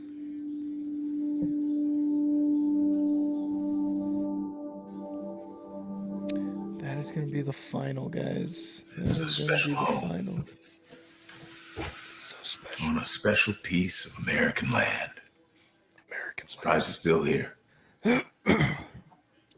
This isn't a set. We're in Tennessee, in the hills above Lynchburg. I want to tell you a story, true story. Oh, touchdown Over 160 years ago. That's a good start. That's very dramatic. Yeah, it's a dramatic story. I like it. On historic piece of American land 60 years ago. Touchdown Rams. They are up 44-35. This is going down to the last second. Insanity. Tom Brady still looks like a deer in the headlights. And then he gets like super focused. He has like no medium. He's like, a minute 54 left in this game. Wow. I'm talking with my hands. I feel like I'm really getting through to the people because my hands are moving. This is exactly what they need to be doing. Oh my God. Well, guys, that is it for the Bears. They lose 38-13 in Thomas Brown's debut as a head coach. Just overall beat. The Bears were just overall beat from the first snap to the final whistle here. The Bears are just beat to shit. Kyle Shanahan having some words with Thomas Brown here. There's really not much else to say other than the Bears completely lost this game. And credit to the 49ers because this was their get-right game. At least that's what it seemed like. What do you feel like Kyle Shanahan's telling the young head coach? You know what? I'm not sure. It's like, hey, great, probably, great game. I don't know, like tough game. It seemed a little longer than just those couple words, but I don't think it's anything like, hey man, don't worry, you're going to be fine or blah, blah, blah. Or maybe it is something like that, but I don't think it's anything that goes too into depth because as a losing head coach, I don't think those are the words you want to hear. I think Salah said that and Jesus Christ, Dan Campbell have said that where they're like, we don't want to go into that coach face to face and be like, hey, you guys gave us a hell of a run or something like that. You know what I mean? Like if you lost, you kind of just want to hear, hey, good game, see you next time or whatever, and move past that. So, but Kyle Shanahan's also been a head coach in the league for many, many years, and this is Thomas Brown's first go at it. So maybe he gave him a little extra words. Either way, Thomas Brown was just like, cool. Moved on, but just an overall beatdown by the 49ers. Oh my gosh, was this a penalty? Yeah. Oh, the Bills just took a shot and they might be in field goal range with 3 timeouts. I might kick the field goal and no, still 2nd and 10 for some reason. oh, they didn't give him the penalty. Wow. I thought they might. Definitely a jersey pull on Amari Cooper. Yeah. This don't attend the Nathaniel Hackett of coaching. Here we go. See ya, Hat. Thanks for stopping by. Oh, got him. All the Big way to gain. the 45. Cooper. Big gain. Kyle, you going to stay on for the rest of this? Yeah, I'll stay on. The last thing I was going to say about this.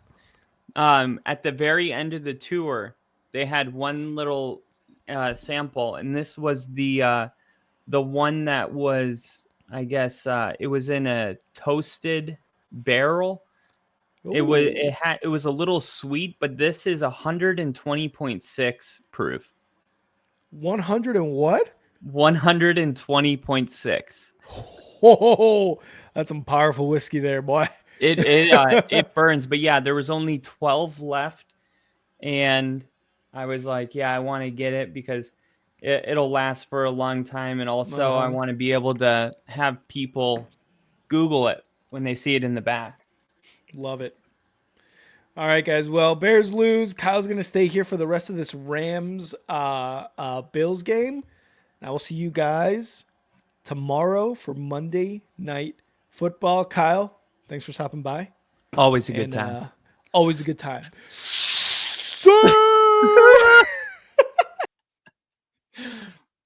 All right.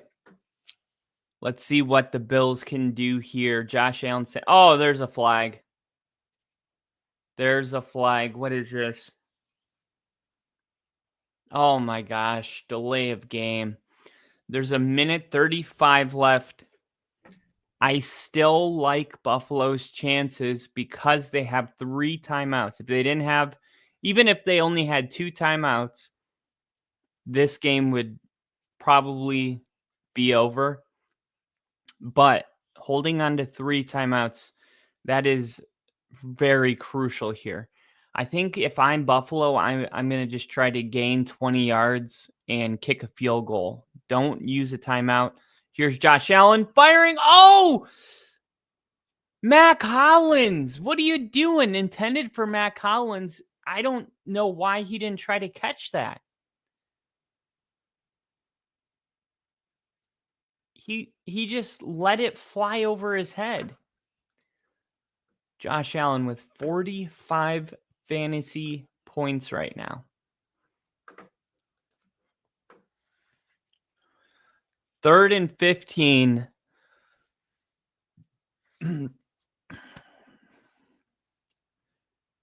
Josh Allen looking to pass, stepping up, now throwing. Oh, what are you doing? Now he just threw it way too high. And now it's 4th and 15.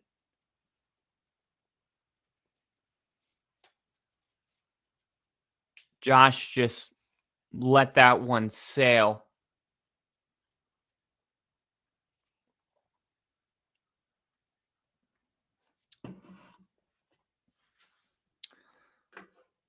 All right, 4th and 15.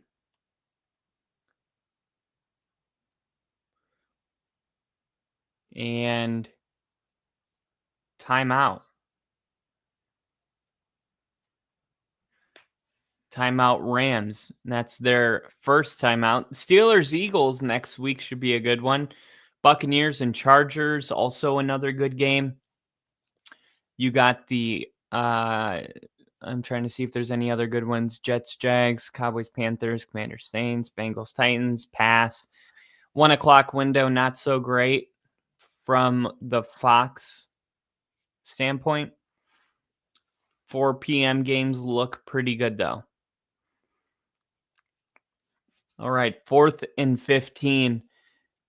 If you're not going to make the catch, you got to at least draw the flag. And let's see. The Rams might bring pressure here. And Josh stepping up, firing. That's pass interference, and it gets called. Pass interference on Mac Hollins. And Josh Allen, man, he got rid of that ball at the very last second. He just ran right into him. He acts like that's not a flag. Watch him. And Stafford is just like, come on.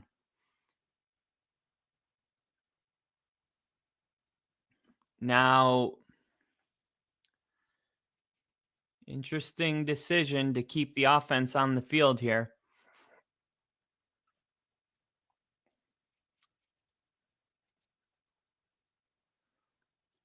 All right.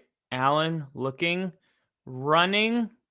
And now taking off himself, and he gets out of bounds. Gain of 8.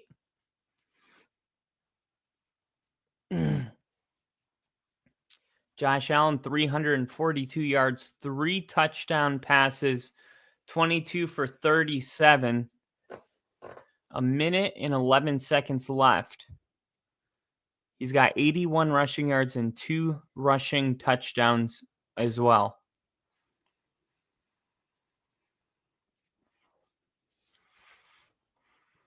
Empty backfield.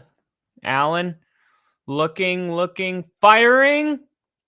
Incomplete. Late flag comes in.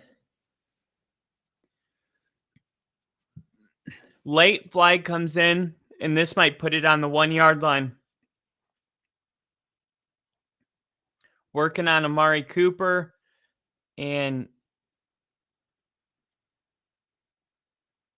that was not a pass interference.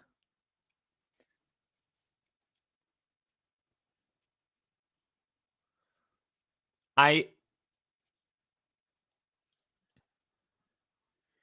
didn't think that was a pass interference.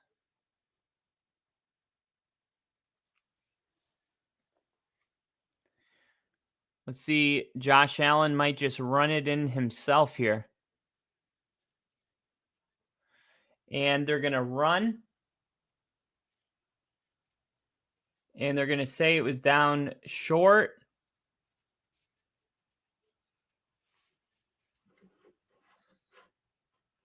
Got to go quick. Got to go quick.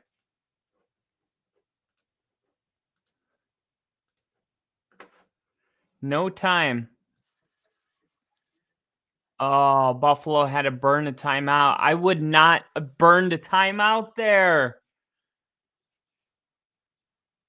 Why would you burn a timeout? Why wouldn't you just get back up? Even if you lost 15 seconds. Even if you lost 15 seconds, so be it.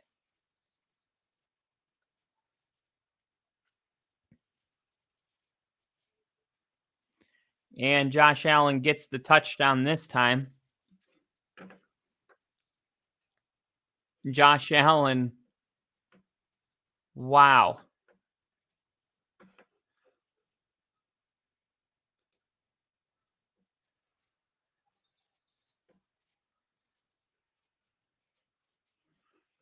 I don't understand. Obviously, you were going to call the QB sneak anyway. Why wouldn't you have saved that timeout and just lined up really fast and did the QB sneak and saved that timeout? They really just...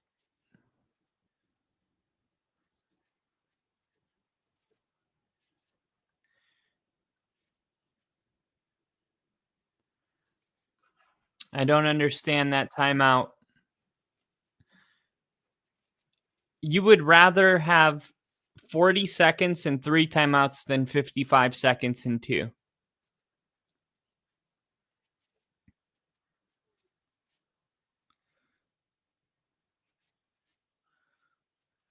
Doesn't really matter because even if they missed the extra point, a field goal would still make it a tie game. I mean, it matters, but it's not.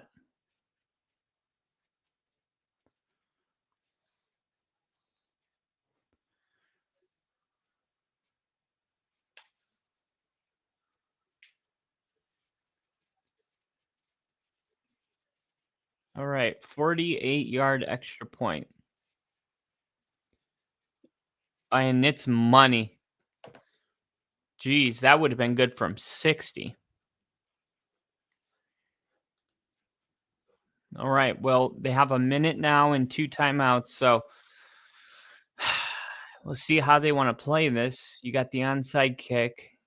Run, timeout, run.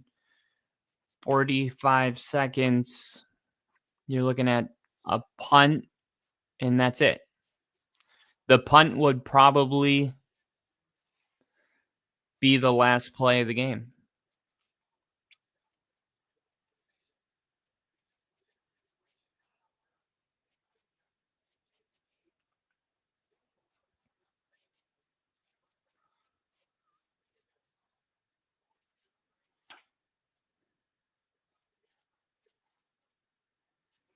3 for 39 as far as onside kicks go this season. 3 for 39. All right, let's see if they can recover one.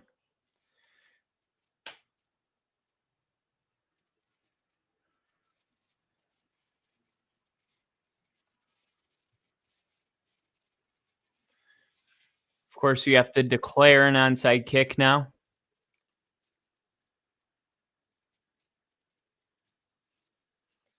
All right, whistle blows.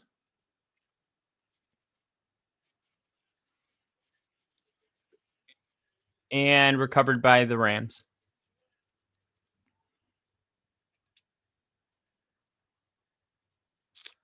Don't understand the timeout. Just can't get over that.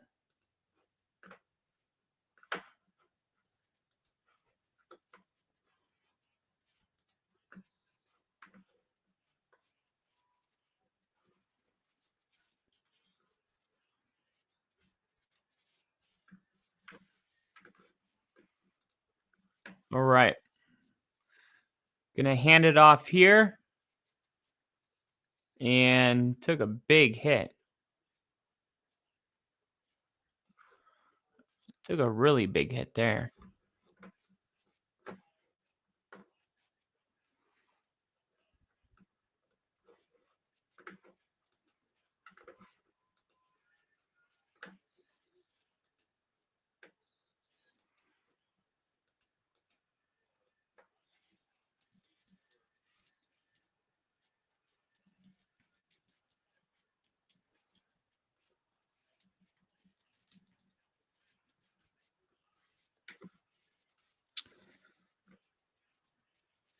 Second and 8. Handoff. And timeout. All right. 3rd and 6. 52 seconds left. This is going to be one of those plays where they snap the ball. If I'm the Rams, I'm just snapping the ball and running backwards. Just running like this and then taking a knee.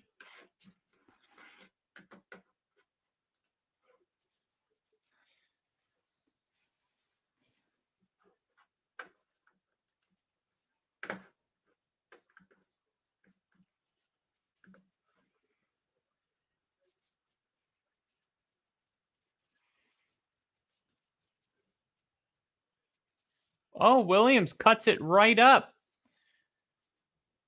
And 6 seconds. So, yeah. Looks like the punt is probably going to be the last play of the game here.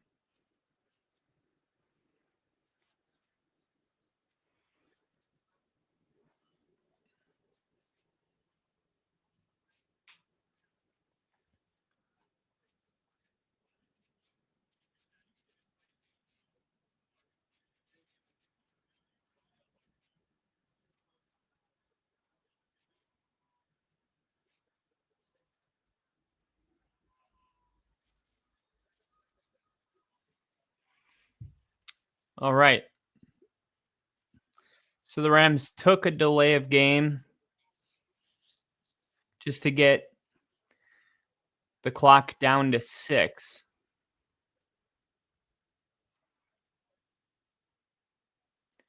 And now you're going to get Stafford to roll out, throw it as high and far as possible. 86 points scored here tonight.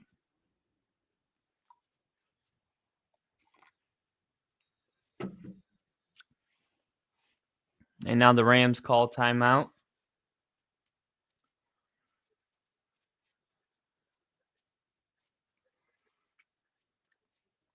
All right, so they put another second back on the clock.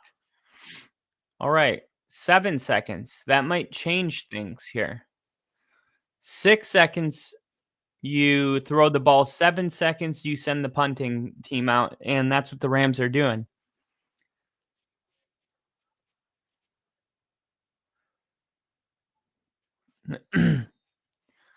Rams are now going to have to punt this.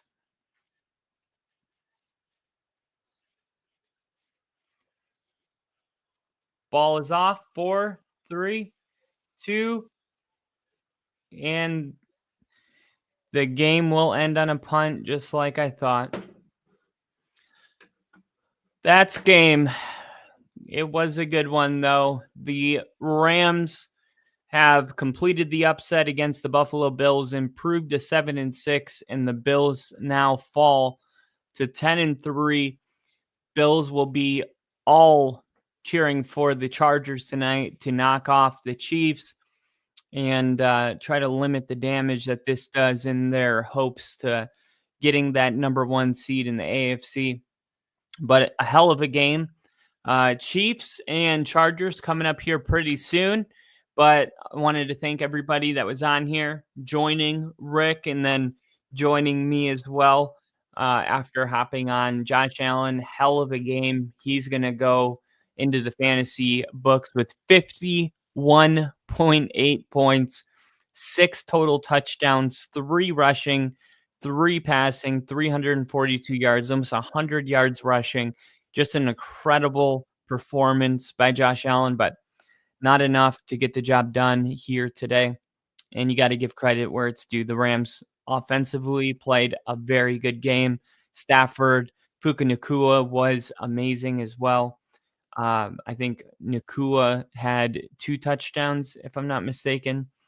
2 total touchdowns, 162 yards on 12 catches. He was really good today. And then so was Cooper Kupp.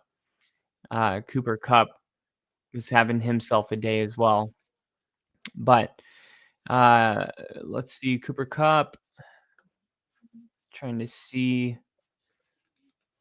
Cooper Kupp. I was trying to see what Cooper Kupp did.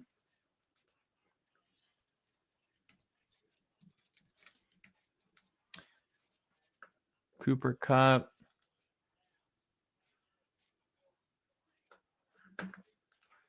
I guess nobody in our league started him. That can't be right. Somebody had to have started him. Puka Nacua. Cooper Kupp. Devontae Smith. Jerry Jeudy. Amari Cooper. Amari Cooper had 6 catches, 95 yards. Pretty good for the vet. And Tyrone Tracy, 45 yards, a rushing touchdown. Cooper Kupp. It's weird. I don't know where Cooper Kupp is. I can't find him, but I'm pretty sure he had a really good game as well. I know he had a touchdown. I'm pretty sure a lot of the playmakers for the Rams had a touchdown. They had 40 points. I think Kyron Williams had at least 2. But just a really good game all around. But next up, we have the Chiefs and the Chargers, which is kind of an important game for the Chiefs to try to distance themselves in that number 1 seed, and then for the Chargers to not lose this game, because I believe they have a really tough game against the Eagles next week. So, I mean, for the Chargers, they lose tonight and then lose next week. All of a sudden, they would be 8-7, and with Miami winning, you just don't know how that's going to shape up for them. So Chargers need to keep on winning. 2 tough games coming up, but we'll see if they're up for the challenge. You guys, please like this video on your way out, and I will see you guys in a little. And thank you guys for watching, and I will see you guys soon. I'll see you, in an hour and so for that game. AFC West matchup should be a good one. You guys are awesome. I'll see you soon.